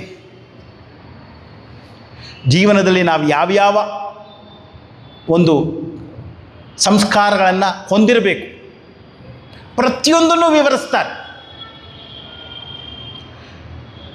ಹೀಗಾಗಿ ನಿರಗ್ನಿಹಿ, ನಾನು ಮದುವೆಯಾಗಿಲ್ಲ ಆದ್ದರಿಂದ ನಾನು ಸನ್ಯಾಸಿ ಇಲ್ಲ, ನಾನು ಏನೂ ಮಾಡುವುದಿಲ್ಲ, ನಾನು ಸನ್ಯಾಸಿ ಇಲ್ಲ. ಏನು, ಕರ್ಮಫಲಕ್ಕೆ ಆಶ್ರಯನಾಗದೆ ಮಾಡಬೇಕಾದ ಕರ್ಮವನ್ನು ಯಾರು ಮಾಡ್ತಾನೋ ಅವನೇ ಸನ್ಯಾಸಿ, ಅವನೇ ಯೋಗಿ. ಇವಾಗ ಸನ್ಯಾಸಿ ಮತ್ತು ಯೋಗಿ ಅಂತ 2 ಶಬ್ದಗಳಿತ್ತಲ್ಲ, ಅದೆರಡು ಒಂದೇ ಅನ್ನುವುದನ್ನು ಮುಂದಿನ ಶ್ಲೋಕದಲ್ಲಿ ಹೇಳ್ತಾರೆ. ಯಂ ಸನ್ಯಾಸಮಿತಿ ಪ್ರಾಹುಃ ಯೋಗಂ ತಂ ವಿದ್ಧಿ ಪಾಂಡವ ನಹ್ಯ ಸನ್ಯಸ್ತ ಸಂಕಲ್ಪಃ ಯೋಗಿ ಭವತಿ ಕಶ್ಚನ. ಯಂ ಸನ್ಯಾಸಂ, ಯಾವುದನ್ನ ಸನ್ಯಾಸ ಅಂತ ಕರಿತೀವೋ, ತಂ ಅದನ್ನ ಯೋಗಂ ವಿದ್ಧಿ, ಅದನ್ನೇ ಯೋಗ ಅಂತ ತಿಳಿ. ಸನ್ಯಾಸವೇ ಯೋಗ, ಸನ್ಯಾಸಿಯೇ ಯೋಗಿ. ಯೋಗ, ಈ ಯೋಗ ಶಬ್ದ ಅನ್ನುವಂಥದ್ದು ಕೂಡ ಬಹಳ ಸೊಗಸಾದ ಶಬ್ದ. ನಾವು ತಿಳ್ಕೊಂಡು ಹಾಗೆ ಬಾಡಿ ಅನ್ನುವಂಥದ್ದನ್ನು ಬೆಂಡ್ ಮಾಡುವುದು ಯೋಗ ಅಲ್ಲ. ಬಿಗಿನಿಂಗ್ ಡೇಸಲ್ಲಿ ವೇದಾಂತ ಕೋರ್ಸ್ 1965ನೇ ಇಸ್ವಿನಲ್ಲಿ ಬಾಂಬೆನಲ್ಲಿ ಶುರುವಾಯಿತು. ಫಸ್ಟ್ ಬ್ಯಾಚಲ್ಲಿ ಸ್ವಾಮಿ ಪುರುಷೋತ್ತಮಾನಂದಜಿ, ಜ್ಯೋತಿರ್ಮಯಾನಂದಜಿ, ಶಾರದಾ ಪ್ರಿಯಾನಂದಜಿ, ಒಬ್ಬರಿದ್ದಾರೆ ಸ್ವಾಮಿ ಗಂಗಾನಂದಜಿ ಅಂತ, ಒಬ್ಬರೇ ಬದುಕಿರೋದು, ಇನ್ನು ಮಿಕ್ಕಿದವರೆಲ್ಲ ಹೊರಟೋಗಿದ್ದಾರೆ. ಸೆಕೆಂಡ್ ಬ್ಯಾಚ್ ಸ್ವಾಮೀಜಿಯವ್ರದ್ದು, ತೇಜೋಮಾನಂದಜಿ, ಬ್ರಹ್ಮಾನಂದಜಿ, ಇವರೆಲ್ಲರದ್ದು ಸೆಕೆಂಡ್ ಬ್ಯಾಚ್. ಇವಾಗ 18 ಬ್ಯಾಚ್ ಮುಗಿದಿದೆ, 19ನೇ ಬ್ಯಾಚ್ ನೆಕ್ಸ್ಟ್. ನಾನು ಮತ್ತು ರಾಮಾತ್ಮಾನಂದಜಿ ಓದಿದ್ದು 10ನೇ ಬ್ಯಾಚ್. ಯಾವುದೋ ಒಂದು ಬ್ಯಾಚ್ ನಡೀತಾ ಇರಬೇಕಾದ್ರೆ ಯಾರೋ ಒಬ್ಬರು ಬಂದು ಗುರುದೇವ್ ಕೇಳಿದ್ರಂತೆ, ಗುರುದೇವ್ ಬ್ರಹ್ಮಚಾರೀಸ್ ಎಲ್ಲ ಇದ್ದಾರಲ್ಲ, ಅವ್ರಿಗೆಲ್ಲ ಯೋಗ ಹೇಳ್ಕೊಡ್ತೀವಿ ನಾವು, ಪ್ರತಿಯೊಬ್ಬರಿಗೂ ಯೋಗ ಹೇಳ್ಕೊಡ್ತೀವಿ ಅಂತ. ಅದಕ್ಕೆ ಗುರುದೇವ್ ಹೇಳಿದ್ರಂತೆ, I believe in straightening the mind, not in twisting the body. ಅವರು ಇಲ್ಲಿಗೆ ಬಂದಿರುವುದು ತಮ್ಮ ಮನಸ್ಸನ್ನು ಶುದ್ಧ ಮಾಡಿಕೊಳ್ಳಿಕ್ಕೆ, ದೇಹವನ್ನು ಬಗ್ಗಿಸೋದಕ್ಕಲ್ಲ. ಅಲ್ಲಿ 1 ಗಂಟೆ ಇದೆ ನಾರಾಯಣ ಸೇವೆ, ಅಷ್ಟು ಸಾಕು ಅವರಿಗೆ. ಸಂಜೆ 5 ಗಂಟೆ 5ರಿಂದ 6 ತನಕ ಆಶ್ರಮ ಅನ್ನುವಂಥ ಅದನ್ನು ಕ್ಲೀನ್ ಮಾಡ್ತಾರೆ, ಕ್ಲೀನಾಗಿ ಇಟ್ಕೊಳ್ತಾರೆ, ಅದೇ ನಾರಾಯಣ ಸೇವೆ ಸಾಕು. ಇನ್ನು ಇದಕ್ಕೋಸ್ಕರ ಯೋಗಕ್ಕೋಸ್ಕರ 1 ಗಂಟೆ no, they have come here to straighten the mind. ಮನಸ್ಸನ್ನು ಶುದ್ಧ ಮಾಡಿಕೊಳ್ಳಿಕ್ಕೆ ಬಂದಿದ್ದಾರೆ. ಗುರುದೇವ್, ನೀವು ಆ್ಯಸ್ ಐ ಥಿಂಕ್ ಅಂತ ಒಂದು ಪುಸ್ತಕ ಇದೆ, ಅದರಲ್ಲೂ ಕೂಡ ಮಾತನಾಡ್ತಾರೆ. ಯೋಗ ಅಂದರೆ ದೇಹವನ್ನೆಲ್ಲ ಬೆಂಡ್ ಮಾಡೋದು ಅಲ್ಲ. ನಾವು ವೇದಾಂತದಲ್ಲಿ ಓದ್ತಾ ಇರಬೇಕು, ಕಲಿತಾ ಇರಬೇಕಾದ್ರೆ ಮುಂಬೈಯಲ್ಲಿ ನಮ್ಮ ಆಚಾರ್ಯ ನಮಗೆ ಪತಂಜಲಿ ಯೋಗ ಸೂತ್ರ ವ್ಯಾಸ ಭಾಷ್ಯ ಸಹಿತಾನೇ ಪಾಠ ಮಾಡೋದು. ಎಲ್ಲೂ ಕೂಡ ಆಸನಗಳು ಬರಲೇ ಇಲ್ಲ. ಸುಖಂ ಸ್ಥಿರಮಾಸನಂ ಅಷ್ಟೇ ಇರೋದು. ಯೋಗ ಚಿತ್ತವೃತ್ತಿ ನಿರೋಧ. ಮೊದಲನೇ ಸೂತ್ರ ಅತ ಯೋಗಾನುಶಾಸನಂ, ಎರಡನೇದು ಯೋಗ ಚಿತ್ತವೃತ್ತಿ ನಿರೋಧ, ಮೂರನೇದು ತದಾ ದ್ರಷ್ಟು ಸ್ವರೂಪೇ ಅವಸ್ಥಾನಂ. ಈ ಸೂತ್ರಗಳನ್ನು ನೀವು ನೋಡ್ತಾ ಇದ್ದರೆ ಅಲ್ಲಿ ಹೇಳ್ತಾರೆ ವ್ಯಾಸರು ಭಾಷ್ಯದಲ್ಲಿ, ಉತ್ತಮ ಅಧಿಕಾರಿಗೆ ಏನು ಸಾಧನೆ ಅಂದರೆ ತದಾ ದ್ರಷ್ಟು ಸ್ವರೂಪೇ ಅವಸ್ಥಾನಂ, ತನ್ನ ಸ್ವರೂಪದಲ್ಲಿ ಸ್ಥಿರವಾಗಿ ನಿಲ್ಲುವುದಕ್ಕೆ ಹೆಸರು ಉತ್ತಮ ಅಧಿಕಾರಿ. ಮಧ್ಯಮ ಅಧಿಕಾರಿಗೆ ಯಮ ನಿಯಮ, ಮಧ್ಯಮ ಅಧಿಕಾರಿಗೇನು ಯಮ ನಿಯಮ, ಇಂದ್ರಿಯ ನಿಗ್ರಹ, ಅಹಿಂಸೆ, ಇದೆಲ್ಲವೂ ಕೂಡ ಯಮ ನಿಯಮ. ನಂತರ ಅಧಮ ಅಧಿಕಾರಿಗೆ ಆಸನಾದಿ, ಆಸನ ಪ್ರಾಣಾಯಾಮ ಪ್ರತ್ಯಾಹ ಧಾರಣ ಧ್ಯಾನ ಸಮಾಧಿ, ಇದೆಲ್ಲವೂ ಕೂಡ ಅಧಮ ಅಧಿಕಾರಿ. ಅವನು ಕೂಡ ಅಧಿಕಾರಿನೇ. ಅಲ್ಲಿಂದ ಅವ ಮಧ್ಯಮಕ್ಕೆ ಬಂದು ನಂತರ ಉತ್ತಮ ಆಗಬೇಕು. ಯೋಗ ಮಾಡಬೇಡ ಅಂತ ಹೇಳಲ್ಲ, ಬರೀ ಇಷ್ಟೇ ಅಲ್ಲ ಅದರ ಉದ್ದೇಶ. ಸೊ ಹೀಗಾಗಿ ಯಾವುದನ್ನು ಯೋಗ ಅಂತ ಕರಿತೇವೋ, ಯೋಗ ಅಂದರೆ ಏನು? ಉಪನೀಯಮಿಮಾತ್ಮಾನಂ, ಈ ಆತ್ಮನನ್ನು ನನ್ನ ಹತ್ತಿರಕ್ಕೆ ಕರ್ಕೊಂಡು ಬಂದು ನಿಹತ್ಯ ಅವಿದ್ಯಾಂ ತಜ್ಜಂಚ, ಅವಿದ್ಯಾ ಮತ್ತು ಅದರ ಕಾರಣಗಳೇನಿದೆ ಅದನ್ನು ನಾಶ ಮಾಡುವುದೇನಿದೆ ಅದು ನಿಜವಾದ ಯೋಗ, ಅದೇ ಉಪನಿಷತ್. ಹೀಗಾಗಿ ಭಗವದ್ಗೀತೆಯ ಪ್ರತಿಯೊಂದು ಕೊನೆಯಲ್ಲಿ ಯೋಗ ಅಂತ ಶಬ್ದ ಬರ್ತದೆ. ಅರ್ಜುನ ವಿಷಾದ ಯೋಗ, ಸಾಂಖ್ಯ ಯೋಗ, ಕರ್ಮಯೋಗ, ಜ್ಞಾನ ಯೋಗ, ಕರ್ಮ ಸನ್ಯಾಸ ಯೋಗ, ಧ್ಯಾನ ಯೋಗ, ಜ್ಞಾನ ವಿಜ್ಞಾನ ಯೋಗ. ಯೋಗ ಅಂದ್ರೇನು? ಸೇರಿಸುವುದು.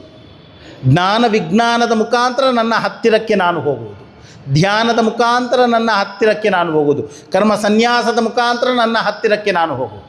ಇದಕ್ಕೆ ಹೆಸರು ಯೋಗ.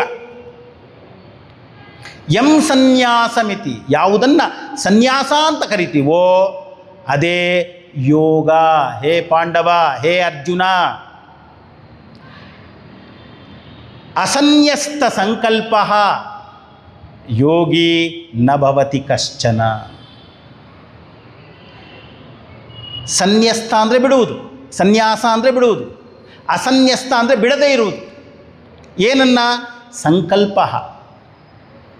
ಸಂಕಲ್ಪಗಳನ್ನು ಬಿಡದೇ ಇರುವಂಥವನು ಎಂದಿಗೂ ಕೂಡ ಯೋಗಿ ಆಗಲಾರ, ಸನ್ಯಾಸಿ ಆಗಲಾರ. ಸಂಕಲ್ಪಗಳನ್ನು ಬಿಡಬೇಕು. ಏನು ಸಂಕಲ್ಪಗಳನ್ನು? ಸಂಕಲ್ಪ ಅಂದರೆ ಏನು ನೋಡಿ, ನಮ್ಮ ಶಾಸ್ತ್ರದಲ್ಲಿ ಅಂತಃಕರಣ ಅಂದರೆ ಮನಸ್ಸು, ಬುದ್ಧಿ, ಚಿತ್ತ, ಅಹಂಕಾರ ಅಂತೀವಿ. ಇದಕ್ಕೆ ಅಂತಃಕರಣ. ಇದೂ ಕೂಡ ಪ್ರಕೃತಿಯೇ. ತತ್ವಬೋಧಾದಿ ಗ್ರಂಥಗಳನ್ನು ಕಲಿತಾಗ ಪಂಚಮಹಾಭೂತಗಳು ಏನಿದೆ, ಆಕಾಶ, ವಾಯು, ಅಗ್ನಿ, ಜಲ, ಪೃಥ್ವಿ, ಇದು ಪಂಚಮಹಾಭೂತಗಳು. ಈ ಪಂಚಮಹಾಭೂತಗಳಿಂದ ಒಂದೊಂದರಿಂದ ಒಂದೊಂದು ಇಂದ್ರಿಯ ಬಂತು. ಆಕಾಶದಿಂದ ಕಿವಿ ಬಂತು, ವಾಯುವಿನಿಂದ ಚರ್ಮ ಬಂತು, ಅಗ್ನಿಯಿಂದ ಕಣ್ಣು ಬಂತು, ಜಲದಿಂದ ನಾಲಗೆ ಬಂತು, ಭೂಮಿಯಿಂದ ಮೂಗು ಬಂತು. ಒಂದು ಬೊಗಸೆ ನೀರನ್ನು ಮನೆಯಲ್ಲಿ ಗೋಡೆಗೆ ಎಸೆದ್ರೆ ಒಳ್ಳೆ ಪರಿಮಳ ಬರ್ತದೆ. ಅದರಿಂದ ಪುಣ್ಯೋ ಗಂಧವತಿ ಪೃಥ್ವಿ ಅಂತೀವಿ. ಗಂಧ ಅನ್ನುವಂಥದ್ದು ಭೂಮಿಯಲ್ಲಿದೆ. ನಾಲಗೆ ಅನ್ನುವಂಥದ್ದು ಯಾವಾಗಲೂ ಒದ್ದೇ ಇರ್ತದೆ. ಯಾಕೆ? ಜಲ. ಕಣ್ಣು ಅನ್ನುವಂಥದ್ದು ಅಗ್ನಿತತ್ವ. ಸೂರ್ಯ ಏನು ಕೆಲಸ ಮಾಡ್ತಾನೋ ಕಣ್ಣು ಅದೇ ಕೆಲಸ ಮಾಡುತ್ತೆ. ಛಾಂದೋಗ್ಯ ಉಪನಿಷತ್ತಿನಲ್ಲಿ ಉಪಾಸನೆ ಬರ್ತದೆ, ಅಕ್ಷಿ ಉಪಾಸನೆ ಅಂತ. ಏನು ಅಕ್ಷಿ ಉಪಾಸನೆ ಅಂದರೆ? ಅಲ್ಲಿ ಹೇಳೋದಿಷ್ಟೇ, ಸೂರ್ಯ ಹೇಗಿದ್ದಾನೋ ನಿನ್ನ ಕಣ್ಣು ಕೂಡ ಹಾಗೇ ಇದೆ. ಸೂರ್ಯನಲ್ಲಿ ಒಂದು ಡಾರ್ಕ್ ಸ್ಪಾಟ್ ಇದೆ, ನಿನ್ನ ಕಣ್ಣಿನಲ್ಲಿ ಕಪ್ಪುದಿದೆ. ಆ ಡಾರ್ಕ್ ಸ್ಪಾಟ್ ಒಳಗಡೆ ಇನ್ನೊಂದು ಡಾರ್ಕ್ ಸ್ಪಾಟ್ ಇದೆ, ನಿನ್ನ ಕಣ್ಣಿನ ಕಪ್ಪು ಜಾಗದ ಒಳಗಡೆ ಇನ್ನೊಂದು ಕಣ್ಣು ಕಪ್ಪಿದೆ. ನೀನು ಸೂರ್ಯ ಹೇಗಿದ್ದಾನೆ ಅಂತ ತಿಳಿಯೋದು ಬೇಡ, ನಿನ್ನ ಕಣ್ಣು ಹೇಗಿದೆಯೋ ಹಾಗೆ ಸೂರ್ಯ ಇದ್ದಾನೆ. ಇದಕ್ಕೆ ಹೆಸರು ಅಕ್ಷಿ ಉಪಾಸನೆ. ನಮ್ಮ ಶಾಸ್ತ್ರ ಹೇಗಿದೆ ಅಂದರೆ ಅಧಿದೈವವನ್ನು ಅಧ್ಯಾತ್ಮದಲ್ಲಿ ಒಟ್ಟಿಗೂಡಿಸುವುದೇ ಅಲ್ವಾ. ವಿರಾಟ್ ಪುರುಷ ಅಂದಾಗ ಏನು ಹೇಳ್ತೀವಿ? ಸೂರ್ಯ ಚಂದ್ರರು ಅವನ ಕಣ್ಣುಗಳು, ನಾಭಿಯೇ ಆಕಾಶ, ಬುಹ್ಪಾದೌ ಯಸ್ಯ ನಾಭೇರ್ ವೇದ ಸುರಚಲ ಚಂದ್ರ ಸೂರ್ಯೌ ಚ ನೇತ್ರೇ. ತೋಟಕಾಚಾರ್ಯರು ಬರೆದಿರುವಂತಹ ಶ್ಲೋಕ ಇದು. ಶ್ರುತಿಸಾರ ಸಮದ್ಧರಣ ಅನ್ನುವಂಥ ಗ್ರಂಥದಲ್ಲಿ ತೋಟಕಾಚಾರ್ಯರು ಬರೀತಾರೆ. ವಿಷ್ಣು ಸಹಸ್ರನಾಮದಲ್ಲಿ ಧ್ಯಾನ ಮಂತ್ರ ಅಂತ ತೆಗೆದುಕೊಳ್ತೀವಿ ನಾವು. ಭೂಮಿಯೇ ಪಾದ, ಭೂಮಿಯೇ ಪಾದ. ಭೂಮಿಯೇ ಪಾದ ಅಂದ ತಕ್ಷಣ ನಮಗೆ ಪುರುಷ ಸೂಕ್ತ ನೆನಪಾಗಬೇಕು. ಅಲ್ಲಿ ಭೂಮಿ ಅನ್ನುವಂಥದ್ದು ಪಾದ ಅಂತೀವಿ. ಆ ಭೂಮಿ ಮತ್ತು ಪಾದ ಯಾವಾಗಲೂ ಒಂದಾಗೇ ಇರ್ತದೆ, ಐಕ್ಯ. ಯೋಚನೆ ಮಾಡ್ತಾ ಹೋಗಿ. ಹೀಗಾಗಿ ವಿಚಾರ ಮಾಡ್ತಾ ಮಾಡ್ತಾ ಮಾಡ್ತಾ ಹೋದ ಹಾಗೆ ನಮಗೆ ಪ್ರತಿಯೊಂದು ಅರ್ಥ ಆಗ್ತಾ ಹೋಗ್ತದೆ. ಪಂಚಮಹಾಭೂತಗಳಿಂದ ಪಂಚ ಇಂದ್ರಿಯಗಳು ಬಂತು. ಇದು ವ್ಯಷ್ಟಿಯಲ್ಲಿ. ಸಮಷ್ಟಿಯಲ್ಲಿ ಈ ಪಂಚಮಹಾಭೂತಗಳಿಂದ ಅಂತಃಕರಣ ಬಂತು ಅಂತೀವಿ. ಅಂತಃಕರಣ ಅಂದರೆ ಏನು? ಮನಸ್ಸು, ಬುದ್ಧಿ, ಚಿತ್ತ, ಅಹಂಕಾರ. ಮನಃ ಕಹ ಅಂದಾಗ ಸಂಕಲ್ಪ ವಿಕಲ್ಪಾತ್ಮಕ ಮನಃ. ಅಲ್ಲಿ ಶಬ್ದ ಬರ್ತದೆ ಸಂಕಲ್ಪ. ಸಂಕಲ್ಪ ವಿಕಲ್ಪ ಈ ಎರಡೂ ಮನಸ್ಸಿನ ಸ್ವಭಾವ. ಸಂಕಲ್ಪ ಅಂದ್ರೇನು? ಆರಂಭದಲ್ಲೇ ಹೇಳಿದೆ, ನಾನು ದೇವರ ಪೂಜೆ ಮಾಡಬೇಕಾದ್ರೆ ಒಂದು ಸಂಕಲ್ಪ ತೆಗೆದುಕೊಳ್ತೇನೆ. ಅಂದರೆ ಏನು? ಒಂದು ಜಾಗದಲ್ಲಿ ಕೂತ್ಕೊಂಡೆ, ಇವಾಗ ನಾನು ಒಂದು ಪಂಚಾಯತನ ಪೂಜೆಯನ್ನು ಮಾಡ್ತೇನೆ ಅಂದರೆ ಪಂಚಾಯತನ ಪೂಜೆ ಆಗುವ ತನಕ ನಾನು ಆ ಜಾಗದಿಂದ ಎದ್ದೇಳೋ ಆಗಿಲ್ಲ. ಸಂಕಲ್ಪ ಅಂದರೆ ಅದು. ಹಿಂದಿನ ಕಾಲದಲ್ಲಿ ಮದುವೆ ಎಲ್ಲ 4 ದಿನ ನಡೆಯೋದು, ಒಂದು ದಿನ ಅಲ್ಲ, 4 days. ಅವನು ಮೊದಲನೇ ದಿನ ಸಂಕಲ್ಪ ತೆಗೆದುಕೊಂಡ್ರೆ 4 ದಿನ ಸ್ನಾನ ಮಾಡೋ ಆಗಿರಲಿಲ್ಲ. ಯಾಕೆ? ಸಂಕಲ್ಪ ಅದು ಮುಗಿಯುವ ತನಕ ನೆಕ್ಸ್ಟ್ ಕರ್ಮ ಇಲ್ಲ ಅವನಿಗೆ. ನೀವು ಪುರಾಣಗಳಲ್ಲಿ ಓದಿದ್ರೆ ಸತ್ರ ಅಂತ ಮಾಡೋರು 7 ದಿನ 8 ದಿನ ಯಾಗಗಳು. ಅದು ಅಷ್ಟೇ, ಒಮ್ಮೆ ಸಂಕಲ್ಪ ತೆಗೆದುಕೊಂಡ ಮೇಲೆ 7 ದಿನ 8 ದಿನ ಬೇರೆ ಏನು ಕೆಲಸ ಇಲ್ಲ. ಹೀಗಾಗಿ ಸಂಕಲ್ಪ ಅಂದರೆ ಒಂದು ದೃಢತೆ. ಇವತ್ತಿನಿಂದ ಇನ್ನು 8 ದಿನ ಭಗವದ್ಗೀತೆಯ 6ನೇ ಅಧ್ಯಾಯದ ಮೇಲೆ ಪ್ರವಚನ. ನಾನು ಹೋಗ್ತೇನೆ ಅನ್ನುವುದು ಸಂಕಲ್ಪ, ನಾನು ಪ್ರವಚನ ಮಾಡ್ತೇನೆ ಅನ್ನುವುದು ಸಂಕಲ್ಪ. ವಿಕಲ್ಪ ಅಂದರೆ ಏನು? ಅಲ್ಲ, ನಾಳಿದ್ದು ಒಂದು ನಾಮಕರಣ ಇದೆ, ಅದು ಒಂದು ಫಸ್ಟ್ ವಿಕಲ್ಪ. ಇಲ್ಲಿಗೆ ಹೋಗ್ಲೋ ಅಲ್ಲಿಗೆ ಹೋಗ್ಲೋ ಆಪ್ಷನ್ಸ್ ಬರೋದಿದೆಯಲ್ಲ, ಅದಕ್ಕೆ ಹೆಸರು ವಿಕಲ್ಪ. ವೆನ್ ಯು ಹ್ಯಾವ್ ಆಪ್ಷನ್ಸ್, ಅದಕ್ಕೆ ಹೆಸರು ವಿಕಲ್ಪ. ವಜ್ರ ಸೂಚಿಕ ಉಪನಿಷತ್ ಅಂತ ಒಂದು ಉಪನಿಷತ್ತಿದೆ, ಬಹಳ ಸೊಗಸಾದ ಉಪನಿಷತ್ತು. ಆ ಉಪನಿಷತ್ತಿನಲ್ಲಿ ಬ್ರಾಹ್ಮಣ ಅಂದರೆ ಯಾರು ಅಂತ ಪ್ರಶ್ನೆ ಬರ್ತದೆ. ಪ್ರಾರಂಭ ಶುರುವಾಗದೆ ಬ್ರಾಹ್ಮಣ ಅಂದರೆ ಯಾರು, ಅಲ್ಲಿ 6 ವಿಕಲ್ಪ ಕೊಡ್ತಾರೆ.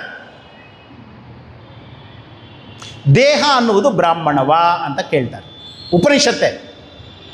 ದೇಹ, ವ್ಯಕ್ತಿ ಮಾಡುವ ಧಾರ್ಮಿಕ ಕರ್ಮಗಳು ಅನ್ನುವಂಥದ್ದು ಅದು ಬ್ರಾಹ್ಮಣವ, ಧಾರ್ಮಿಕ ಕರ್ಮದಿಂದ. ಜ್ಞಾನದಿಂದ ಅವ ಬ್ರಾಹ್ಮಣನ, ಕರ್ಮದಿಂದ ಅವ ಬ್ರಾಹ್ಮಣನ, ಜಾತಿಯಿಂದ ಅವ ಬ್ರಾಹ್ಮಣನ. ಹೀಗೆ ಆಪ್ಷನ್ಸ್ ಕೊಡ್ತಾ ಹೋಗ್ತದೆ ವಿಕಲ್ಪಗಳು. ಉಪನಿಷತ್ತು ಹೇಳ್ತದೆ ದೇಹದಿಂದ ಅವ ಬ್ರಾಹ್ಮಣ ಅಲ್ಲ. ಯಾಕೆ? ಒಂದು ವೇಳೆ ದೇಹ ಅನ್ನುವಂಥದ್ದೇ ಬ್ರಾಹ್ಮಣ ಆಗಿರೋದಾಗಿದ್ದರೆ ನನ್ನ ಅಪ್ಪ ಸತ್ತಾಗ ಅಪ್ಪನನ್ನು ನಾನು ಸುಟ್ಟಾಕ್ತೀನಿ ಅಥವಾ ಮಣ್ಣು ಮಾಡ್ತೀನಿ. ದೇಹವನ್ನು ಸುಟ್ಟಾಕಿದ್ರೆ ಅದು ಬ್ರಹ್ಮಹತ್ಯೆ ಆಯ್ತಲ್ವಾ? ಇದು ದೇಹ ಬ್ರಾಹ್ಮಣ ಆಗಿದ್ದರೆ ಸುಟ್ಟಾಕಿದ್ರೆ ಬ್ರಹ್ಮಹತ್ಯೆ ಆಯ್ತಲ್ವಾ? ಆದ್ದರಿಂದ ದೇಹ ಬ್ರಾಹ್ಮಣ ಅಲ್ಲ. ಜ್ಞಾನ ಬ್ರಾಹ್ಮಣವಾ? ಇಲ್ಲ. ಯಾಕೆ? ಜ್ಞಾನ ಅನ್ನುವಂಥದ್ದು ಮೊದಲು ಇದ್ದದ್ದು, ಬ್ರಹ್ಮಜ್ಞಾನ ಅನ್ನುವಂಥದ್ದು ಮೊದಲು ಇದ್ದದ್ದು ಕ್ಷತ್ರಿಯರ ಹತ್ರ. ಛಂದೋಗ್ಯ ಬೃಹದಾರಣ್ಯಕ ಉಪನಿಷತ್ತುಗಳಲ್ಲಿ ಬರ್ತದೆ ಸ್ಪಷ್ಟವಾಗಿ. ಈ ಅಧ್ಯಾತ್ಮ ವಿದ್ಯೆ ಬ್ರಹ್ಮವಿದ್ಯೆ ಇದ್ದದ್ದು ಕ್ಷತ್ರಿಯನ ಹತ್ರ, ಅವನಿಂದ ಬ್ರಾಹ್ಮಣ ನಂತರ ಬಂದಿದ್ದು ಇತರರಿಗೆ ಬಂದದ್ದು.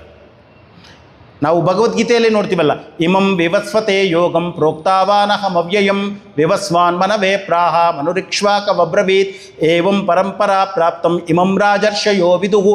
ಇದೆಲ್ಲವೂ ಇದ್ದದ್ದು ರಾಜರ್ಷಿಗಳ ಹತ್ರ, ನಂತರ ಇತರರಿಗೆ ಬಂದದ್ದು. ಸೊ ಹೀಗಾಗಿ ಜ್ಞಾನ ಅಲ್ಲ, ಧಾರ್ಮಿಕ ಕ್ರಿಯೆ ಅಲ್ಲ. ಹಾಗಾದರೆ ಕೊನೆಯಲ್ಲಿ ಯಾರು ನಾನು ಸಚ್ಚಿದಾನಂದ ಸ್ವರೂಪ ಅಂತ ತಿಳಿತಾನೋ ಅವನೇ ಬ್ರಾಹ್ಮಣ, ಅವನೇ ಸನ್ಯಾಸಿ. ಸನ್ಯಾಸಿ ಇಸ್ ಈಕ್ವಲ್ ಟು ಜ್ಞಾನಿ ಇಸ್ ಈಕ್ವಲ್ ಟು ಬ್ರಾಹ್ಮಣ, ಅವನೇ ಬ್ರಾಹ್ಮಣ. ಸೊ ಹೀಗಾಗಿ ಹೆಚ್ಚು ಹೆಚ್ಚು ವಿಚಾರ ಮಾಡ್ತಾ ಹೋದ ಹಾಗೆ ನಮಗೆ ಹೊಸ ಹೊಸ ಆಲೋಚನೆಗಳು ಹೊಳಿತಾ ಹೋಗ್ತದೆ. ಸಂಕಲ್ಪ ವಿಕಲ್ಪಾತ್ಮಕ ಮನಃ. ಮನಸ್ಸು ಅಂದರೆ ಯಾವುದು? ಸಂಕಲ್ಪನೂ ಉಂಟು, ಹೋಗಬೇಕು ಅಂತಿದೆ, ಇಮಿಡಿಯೇಟಾಗಿ ಅದರ ಮುಂದೆ ಆಪ್ಷನ್ಸ್ ಬರ್ತದೆ. ಹೋಗೋದೋ ಬೇಡವೋ, ಇನ್ನೊಂದು ಕಾರ್ಯಕ್ರಮ ಇದೆ, ಇನ್ನೊಂದಿದೆ, ಅದಿದೆ, ಇದಿದೆ. ಈ ಆಪ್ಷನ್ಸ್ಗೆ ಹೆಸರು ಸಂಕಲ್ಪ. ಯಾರು ಅಸನ್ಯಸ್ತ ಸಂಕಲ್ಪ, ಈ ಆಪ್ಷನ್ಸ್ ಅನ್ನುವಂಥದ್ದನ್ನು ಬಿಟ್ಟಿಲ್ಲವೋ, ಅಂದ್ರೇನು? ಆಪ್ಷನ್ಸನ್ನು ಇಟ್ಕೊಂಡಿದ್ದಾನೋ ಅವನು ಯೋಗಿ ಆಗಲಿಕ್ಕೆ ಸಾಧ್ಯ ಇಲ್ಲ, ಸನ್ಯಾಸಿ ಆಗಲಿಕ್ಕೆ ಸಾಧ್ಯ ಇಲ್ಲ.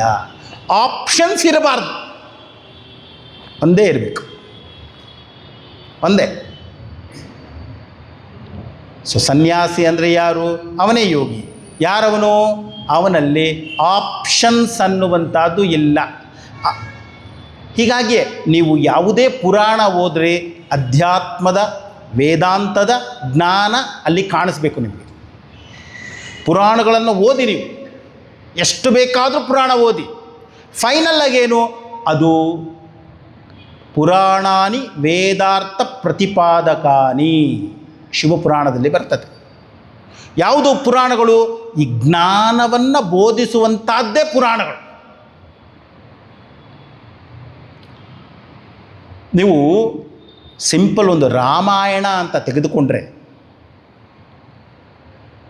ನಿಮಗೆ ಆಶ್ಚರ್ಯ ಆಗ್ಬೋದು, ಅಷ್ಟೂ ರಾಮಾಯಣಗಳಿವೆ ಜಗತ್ತಿನಲ್ಲಿ, ನೀವು ಯಾರೂ ಕೇಳೇ ಇಲ್ಲ, ಇಂಪಾಸಿಬಲ್ ನೀವು ಕೇಳಲಿಕ್ಕೆ. ಜೈನ ರಾಮಾಯಣ ಅಂತ ಒಂದಿದೆ. ಜೈನ ರಾಮಾಯಣದ ಸೇಮ್ ಕಥೆನೇ. ರಾವಣ ಸೀತೆಯನ್ನು ಅಪಹರಿಸ್ಕೊಂಡು ಹೋಗ್ತಾನೆ, ಎಲ್ಲನೂ ಅದೇ. ಆದರೆ ರಾವಣನನ್ನು ಕೊಲ್ಲಲ್ಲ. ಯಾಕೆ ಕೊಲ್ಲಲ್ಲ? ರಾಮ ಅನ್ನುವಂಥವನು ಜೈನ, ಹಿಂಸೆ ಮಾಡಬಾರ್ದು ಅಲ್ಲ, ಅವನು ಅಹಿಂಸಾವಾದಿ. ಅದನ್ನ ಹೇಳ್ತಾರೆ, ಲಕ್ಷ್ಮಣ ನೀನು ಕೊಲ್ಲು ಅಂತ ಲಕ್ಷ್ಮಣನ ಮುಖಾಂತರ ಕೊಲ್ಲಿಸ್ತಾನೆ. ರಾಮಾಯಣ ಇದೆ.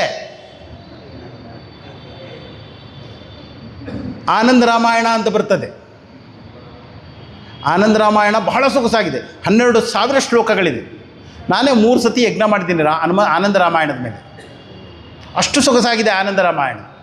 ನಿಮ್ಗೆ ಒಂದು ಚೂರು ಕಣ್ಣಲ್ಲಿ ನೀರು ಬರಲ್ಲ ಇಡೀ ರಾಮಾಯಣದಲ್ಲಿ. ಅಲ್ಲಿ ರಾಮನಿಗೆ ನಾಳೆ ಪಟ್ಟಾಭಿಷೇಕ. ಹಿಂದಿನ ದಿನ ನಾರದರು ಬರ್ತಾರೆ, ರಾಮ ನಾಳೆ ಪಟ್ಟಾಭಿಷೇಕ ಎಲ್ಲ ನಡೀತಾ ಇದೆ, ಆದರೆ ಗೊತ್ತಿರಬೇಕು ನೀನು ನಾಳೆ ರಾಜ ಆಗಬಾರ್ದು, ಯಾಕೆಂದರೆ ನಾಳೆ ನೀನು ಕಾಡಿಗೆ ಹೋಗ್ಬೇಕು, ನೆನಪಿನಲ್ಲಿ ಇಟ್ಕೋ, ಆದರೆ ಯಾರಿಗೂ ಹೇಳ್ಬೇಡ. ದಶರಥನ ಹತ್ರಕ್ಕೆ ಹೋಗಿ ಹೇಳ್ತಾನೆ ನಾರದರು, ನೋಡಪ್ಪ ಎಲ್ಲ ಸಿದ್ಧತೆ ಆಗಬೇಕು, ನೆನಪಿರಬೇಕು, ರಾಮ ನಿನ್ನ ಮಗನಾಗಿ ಹುಟ್ಟಿರೋದು ಧರ್ಮ ಸಂರಕ್ಷಣೆಗಾಗಿ, ನಾಳೆ ರಾಜ ಆಗಲ್ಲವ, ಯಾರಿಗೂ ಹೇಳ್ಬೇಡ. ಸೇಮ್ ನಾರದ ಕೌಸಲ್ಯ ಹತ್ತಕ್ಕೆ ಬರ್ತಾನೆ, ಕೌಸಲ್ಯಕ್ಕೂ ಸೇಮ್ ಡಿಟೋ ಹೇಳ್ತಾನೆ, ಕೈಕೇಯಿಗೆ ಗೊತ್ತಾಗಲೇಬಾರ್ದಿದು. ರಾವಣ ಬಂದು ಸೀತೆಯನ್ನು ಎತ್ಕೊಂಡು ಹೋಗ್ಬೇಕು. ರಾಮ ಮೊದಲೇ ಹೇಳ್ತಾನೆ ಸೀತೆಗೆ, ನೋಡು ನಾವಿಬ್ಬರು ಬೇರೆ ಆಗೋ ಸಮಯ ಬಂದಾಯಿತು, ಓಕೆ, ಇವಾಗ ರಾವಣ ಬರ್ತಾನೆ, ನಿನ್ನನ್ನು ಎತ್ಕೊಂಡು ಹೋಗ್ತಾನೆ. ನಿಮಗೆ ಕ್ಯೂರಿಯಾಸಿಟಿನೇ ಇಲ್ಲ ಅಲ್ಲಿ.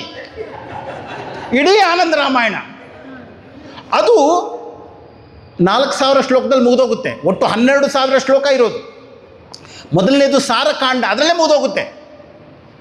ಅದಾದಮೇಲೆ ಯಜ್ಞಕಾಂಡ ಬರ್ತದೆ, ಅದಾದಮೇಲೆ ಎಷ್ಟು ಬರ್ತದೆ, ರಾಮ ಅವನ ನಂತರ ಲವಾಕುಶ ಬರ್ತದೆ, ಅವರಿಗೆ ಮಕ್ಕಳು, ಅವ್ರ ಮಕ್ಕಳು, ಮೊಮ್ಮಕ್ಕಳು, ಎಲ್ಲ ಕತೆ ಬರ್ತದೆ.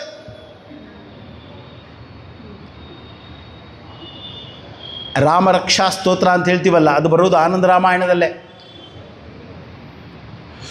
ಸೊ ಆಯಿತು. ಅದ್ಭುತ ರಾಮಾಯಣ ಅಂತಂದಿದೆ. ಒಮ್ಮೆ ನಾನು ಮಂಡ್ಯದಲ್ಲಿ ರಾಮನವಮಿ ಟೈಮಲ್ಲಿ 7 ಬೇರೆ ಬೇರೆ ರಾಮಾಯಣದ ಮೇಲೆ ಪ್ರವಚನ ಮಾಡಿದ್ದೆ. ಒಂದು ದಿನ ತುಳಸಿ ರಾಮಾಯಣ, ಒಂದು ದಿನ ವಾಲ್ಮೀಕಿ ರಾಮಾಯಣ, ಒಂದು ದಿನ ಅದ್ಭುತ ರಾಮಾಯಣ, ವೇದದಲ್ಲಿ ಬರುವಂತಹ ಮಂತ್ರ ರಾಮಾಯಣ ಅಂತ ಒಂದಿದೆ.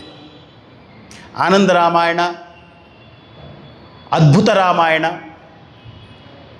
ಆ ಅದ್ಭುತ ರಾಮಾಯಣ ಅನ್ನುವಂಥದ್ರಲ್ಲಿ ಯಾವ ರೀತಿ ಬರ್ತದೆ, ಆ ಅದ್ಭುತ ರಾಮಾಯಣ ಅನ್ನುವಂಥದ್ದು ಧರ್ಮ ಅರ್ಥ ಕಾಮ ಮೋಕ್ಷ ಅನ್ನುವಂತಹದ್ದೇ 4 ಜನ ಅಣ್ಣ ತಮ್ಮಂದಿರು ಈ ರೀತಿಯಲ್ಲಿ ಅಲ್ಲಿ ವಿವರಿಸ್ತಾ ಹೋಗ್ತಾರೆ. ವೇದಾಂತ ಸಾರ ಅಂತ ಒಂದು ಗ್ರಂಥ ಬರ್ತದೆ, ಸದಾನಂದರು ಬರೆದಿರುವಂತಹ ವೇದಾಂತ ಸಾರ. ನಾವು ವೇದಾಂತ ಕೋರ್ಸ್ ಕಲಿಬೇಕಾದ್ರೆ ಬಹುಶಃ 4ನೇ ಟೆಕ್ಸ್ಟು 5ನೇ ಟೆಕ್ಸ್ಟು ಅದನ್ನು ತಗೊಳ್ತಾರೆ. ಭಜಗೋವಿಂದಂ, ಸಾಧನಾ ಪಂಚಕಂ, ವಿವೇಕ, ಇದು ತತ್ವಬೋಧ, ಆತ್ಮಬೋಧ ಆದಮೇಲೆ ವೇದಾಂತ ಸಾರ, ವಿವೇಕ ಚೂಡಾಮಣಿ ಟುಗೆದರ್ ಹೋಗುತ್ತೆ. ಬಹಳ ಸೊಗಸಾದಂತಹ ಗ್ರಂಥ. ಅದರ ಮೇಲೆ ವ್ಯಾಖ್ಯಾನ ಇದೆ, ರಾಮತೀರ್ಥರದು ಮತ್ತು ಇನ್ನೊಬ್ಬರದ್ದು. ಆ ರಾಮತೀರ್ಥರು ಬರೆದಿರೋ ವ್ಯಾಖ್ಯಾನದಲ್ಲಿ ಕೊನೆಯಲ್ಲಿ ಒಂದು ಧ್ಯಾನ ಶ್ಲೋಕ ಬರೀತಾರೆ. ಎಷ್ಟು ಸೊಗಸಾಗಿದೆ. ಇಡೀ ರಾಮಾಯಣ ವೇದಾಂತದ ಅರ್ಥದಲ್ಲಿ. ವಿದ್ಯಾ ಸೀತಾ ವಿಯೋಗಾತ್ ಕ್ಷುಭಿತ ನಿಜ ಸುಖ ಶೋಕ ಮೋಹಾಭಿಪನ್ನ ಚೇತಸ್ ಸೌಮಿತ್ರಿ ಮಿತ್ರೋ ಭವಗಹನಗತಃ ಶಾಸ್ತ್ರ ಸುಗ್ರೀವ ಸಖ್ಯ ಪ್ರಧ್ವಸ್ತ, ಈ ರೀತಿ ಶ್ಲೋಕ ಬರ್ತದೆ. ಬಹಳ ಸೊಗಸಾಗಿದೆ. ದಿನಾ ನಾವು ಮಂಡ್ಯದಲ್ಲಿ ಪ್ರಾರ್ಥನಾ ಶ್ಲೋಕನೇ ಇದು.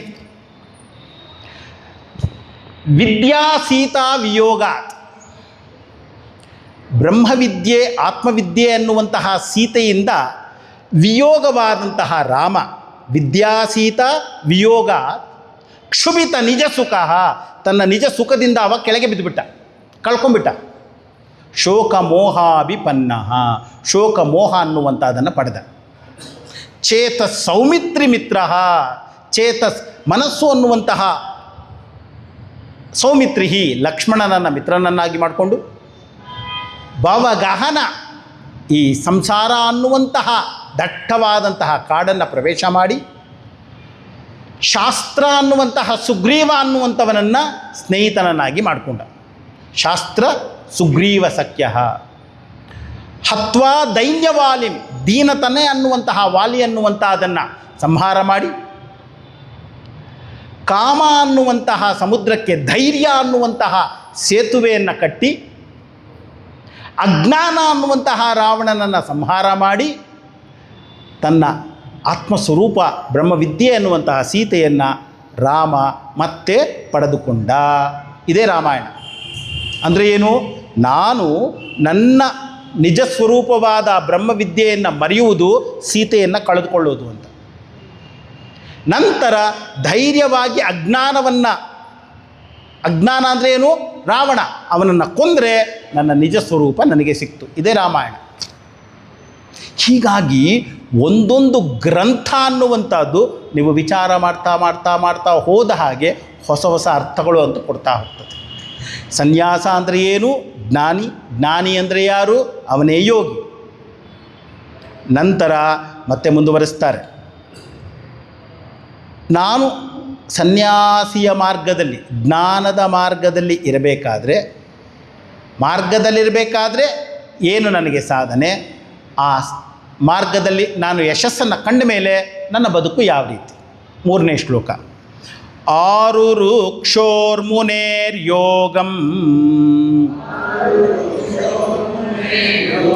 ಕರ್ಮ ಕಾರಣ ಮುಚ್ಯತೆ ಯೋಗಾರೂಢಸ್ಯ ತಸ್ಯೈವ ಶಮಃ ಕಾರಣ ಮುಚ್ಯತೆ. ಆರುರುಕ್ಷೋಹೋ ಸಂಸ್ಕೃತದಲ್ಲಿ ಸನ್ನಂತ ಅಂತ ಒಂದು ಶಬ್ದ ಬರ್ತದೆ. ಪ್ರಕ್ರಿಯೆ ಅದು, ಪ್ರತ್ಯಯ, ಸನ್ನಂತ ಪ್ರತ್ಯಯ ಅಂತ. ಸನ್ನಂತ ಅಂದರೆ ಏನು? ಡಿಸೈರಿಂಗ್, ಯಾವುದೇ ಒಂದು ಶಬ್ದದಲ್ಲಿ ಬಯಸುವಂಥದ್ದು. ಜಿಜ್ಞಾಸು, ಆರುರುಕ್ಷು, ಮುಮುಕ್ಷು ಎಲ್ಲವೂ ಸನ್ನಂತ ಪ್ರತ್ಯಯಗಳು. ಏನು ಸನ್ನಂತ ಅಂದರೆ? ಜಿಜ್ಞಾಸು ಅಂದರೆ ಕಲಿಯಬೇಕು ಅನ್ನುವ ಇಚ್ಛೆ ಉಳ್ಳಂಥವನು, ಮೋಕ್ಷವನ್ನು ಪಡೆಯಬೇಕು ಅನ್ನುವಂಥ ಇಚ್ಛೆ ಉಳ್ಳಂಥವನು ಮುಮುಕ್ಷು. ಆರುರುಕ್ಷು ಅಂದ್ರೇನು? ಆರೂಢನಾಗಬೇಕು, ಏರಬೇಕು, ಎತ್ತರಕ್ಕೆ ಮುಟ್ಟಬೇಕು ಅನ್ನುವ ಇಚ್ಛೆ ಉಳ್ಳಂಥವನಿಗೆ ಹೆಸರು ಆರುರುಕ್ಷು. ಇದೆಲ್ಲ ಸನ್ನಂತ ಪ್ರಕ್ರಿಯೆ. ತುಂಬ ಕಡೆ ಇದನ್ನು ನಾವು ಉಪಯೋಗಿಸ್ತೇವೆ. ಮುಮುಖ್ಯತೆ, ಎಲ್ಲ ಶಬ್ದಗಳು ಅದೇ ರೀತಿ. ಆರುರುಕ್ಷೋಹೋ ಮುನೇಹೆ ಅಂದ್ರೇನು? ಸಾಧನೆಯಲ್ಲಿ ಉನ್ನತ ಶ್ರೇಣಿಯನ್ನು ಏರಬೇಕು ಅನ್ನುವಂತಹ ಇಚ್ಛೆ ಉಳ್ಳಂತಹ ಮುನಿ. ಕರ್ಮ ಕಾರಣಂ, ಅವನಿಗೆ ಕರ್ಮ ಅನ್ನುವಂಥದ್ದು ಒಂದು ಕಾರಣವಾಗ್ತದೆ. ಅದು ಅದರ ಮುಖಾಂತರ ಅವನು ಏರಬಹುದು. ಮನಸ್ಸನ್ನು ನಾನು ಶುದ್ಧ ಮಾಡಿಕೊಳ್ಬೇಕು. ಆಚಾರ್ಯರೇನು ಹೇಳ್ತಾರೆ? ಚಿತ್ತಸ್ಯ ಶುದ್ಧಯೇ ಕರ್ಮ. ಆ ಕರ್ಮ ಅನ್ನುವಂಥದ್ದು ವಾಚಿಕ ಕರ್ಮ ಆಗಿರ್ಬೋದು, ಮಾನಸಿಕ ಕರ್ಮ ಆಗಿರ್ಬೋದು, ಕಾಯಿಕ ಕರ್ಮ ಆಗಿರ್ಬೋದು. ದೇಹದ ಮುಖಾಂತರ ನಾನು ಕರ್ಮ ಮಾಡ್ತೇನೆ. ಏತಕ್ಕೆ? ಮನಸ್ಸನ್ನು ಶುದ್ಧ ಮಾಡಲಿಕ್ಕೆ. ಮನಸ್ಸಿನ ಮುಖಾಂತರ ಧ್ಯಾನ ಮಾಡ್ತೇನೆ ಅಥವಾ ಉಪಾಸನೆ ಮಾಡ್ತೇನೆ, ಮಾನಸಿಕ ಪೂಜೆ ಮಾಡ್ತೇನೆ. ಅದೇತಕ್ಕೆ? ಮನಸ್ಸನ್ನು ಶುದ್ಧ ಮಾಡಲಿಕ್ಕೆ. ವೇದ ಮಂತ್ರಗಳನ್ನು ಹೇಳ್ತೇನೆ, ರುದ್ರ ಪಠನೆ ಮಾಡ್ತೇನೆ, ಪುರುಷ ಸೂಕ್ತ ಹೇಳ್ತೇನೆ, ಮನಸ್ಸನ್ನು ಶುದ್ಧ ಮಾಡಿಕೊಳ್ಳಲಿಕ್ಕೆ. ಈ ಕರ್ಮಗಳೆಲ್ಲವೂ ಏತಕ್ಕೆ? ಕಾಯ ವಾಚ ಮನಸ, ನನ್ನ ಮನಸ್ಸನ್ನು ಶುದ್ಧ ಮಾಡಿಕೊಳ್ಳಿಕ್ಕೆ. ಯೋಗದಲ್ಲಿ ಈ ಎತ್ತರಕ್ಕೆ ಏರಬೇಕು ಅನ್ನುವಂತಹ ಇಚ್ಛೆಯುಳ್ಳಂತಹ ಮುನಿಗೆ ಕರ್ಮ ಮಾಡು. ಕರ್ಮ ಮಾಡು ಅಂದರೆ ಏನು? ಕಾಯಿಕ ಕರ್ಮ ಮಾಡು, ಮಾನಸಿಕ ಕರ್ಮ ಮಾಡು, ವಾಚಿಕ ಕರ್ಮ ಮಾಡು. ವಾಚಿಕ ಅಂದ್ರೇನು? ಮಂತ್ರಗಳನ್ನು ಹೇಳುವುದು, ವಾಚ, ಮಾತಿನ ಮುಖಾಂತರ. ಮಾನಸಿಕ ಅಂದರೆ ಮನಸ್ಸಿನಲ್ಲಿ ಮಾಡುವಂತಹ ಉಪಾಸನೆ ಅಂದರೆ ಮನೋವ್ಯಾಪಾರ ಅಂತ. ಮನಸ್ಸಿನಲ್ಲಿ ಮಾಡುವ ಕರ್ಮಕ್ಕೆ ಹೆಸರು ಉಪಾಸನೆ. ನಂತರ ಕಾಯಿಕ, ದೇಹದ ಮುಖಾಂತರ, ಕಾಯದ ಮುಖಾಂತರ ಮಾಡುವಂಥದ್ದು. ಇದು ಅವನಿಗೆ ಸಾಧನೆ, ಮೇಲೆ ಏರಬೇಕು ಅನ್ನುವಂಥದ್ದು. ಯೋಗಾರೂಢಸ್ಯ, ಯಾರು ಯೋಗದಲ್ಲಿ ಆರೂಢನಾಗೋಗಿದ್ದಾನೆ. ಅಂದರೆ ಏನು? ಅವನು ಸಾಧನೆಯ ಮುಖಾಂತರ ಮನಸ್ಸನ್ನು ಶುದ್ಧ ಮಾಡ್ಕೊಂಡ್ಬಿಟ್ಟಿದ್ದಾನೆ. ಅಂಥವನಿಗೆ ಶಮಃ ಕಾರಣ ಮುಚ್ಚತೆ. ಆದರೆ ಇಲ್ಲಿ ಶಮ ಅಂದರೆ ಏನು?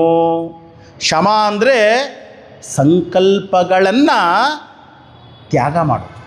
ಆ ಹಿಂದಿನ ಶ್ಲೋಕದಲ್ಲಿ ಹೇಳಿದ್ರಲ್ಲ, ಅಸನ್ಯಸ್ತ ಸಂಕಲ್ಪ, ಅದಕ್ಕೆ ವಿರುದ್ಧವಾಗಿ ಸನ್ಯಸ್ತ ಸಂಕಲ್ಪ ಅನ್ನುವಂಥದ್ದು ಇದೆಯಲ್ಲ, ಅದಕ್ಕೆ ಹೆಸರು ಶಮಃ.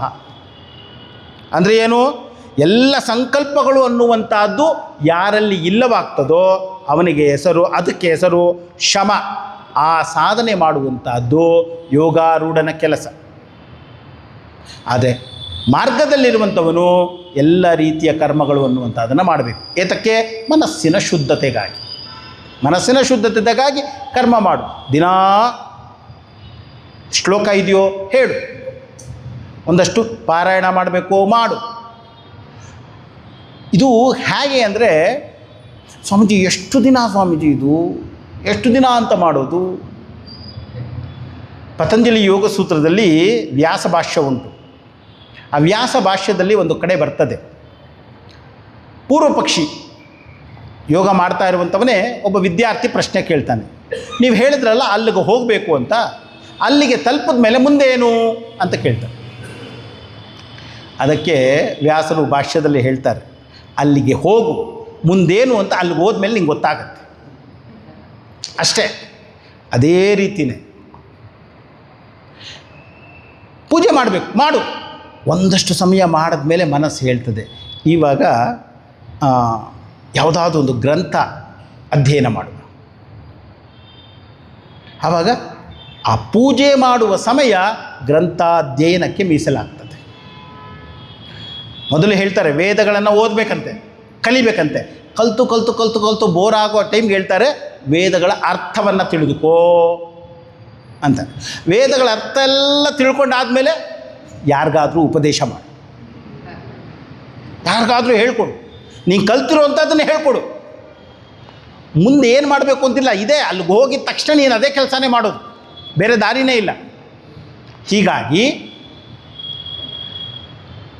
ಯೋಗ ಈ ಸಾಧಕನಿಗೆ ಆರಂಭದ ಹಂತದಲ್ಲಿ ಕರ್ಮ, ಅವನಿಗೆ ಸಾಧನೆ. ಅದಾದಮೇಲೆ ಅವನಲ್ಲಿ ಸಂಕಲ್ಪಗಳು ಅಂತ ಬಂದಾಗ ಅದನ್ನು ಸನ್ಯಸ್ತ ಮಾಡುವುದೇ ಅವನ ಸಾಧನೆ ಆಗ್ತದೆ.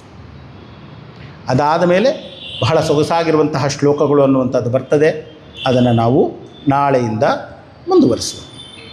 ಓಂ ಸರ್ವೇ ಭವಂತು ಸುಖಿನಃ, ಸರ್ವೇ ಸಂತು ನಿರಾಮಯಾಃ, ಸರ್ವೇ ಭದ್ರಾಣಿ ಪಶ್ಯಂತು, ಮಾ ಕಶ್ಚಿತ್ ದುಃಖಭಾಗ್ ಭವೇತ್. ಓಂ ಶಾಂತಿ ಶಾಂತಿ ಶಾಂತಿ. ಹರಿ ಓಂ. ಶ್ರೀ ಗುರುಭ್ಯೋ ನಮಃ. ಹರಿ ಓಂ.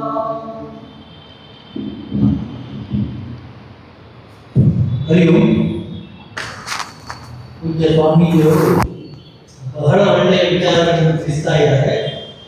ನಮಗೆ ಗೊತ್ತಿಲ್ಲದೇ ಇರುವ ವಿಷಯಗಳನ್ನು ತಿಳಿಸ್ತಾ ಇದ್ದಾರೆ. ಇದು ಎಲ್ಲ ಜನರಿಗೂ ತಲುಪಬೇಕಾಗುತ್ತದೆ. ನನ್ನ ಒಂದು ವಿನಂತಿ, ನೀವೆಲ್ಲ ಒಂದು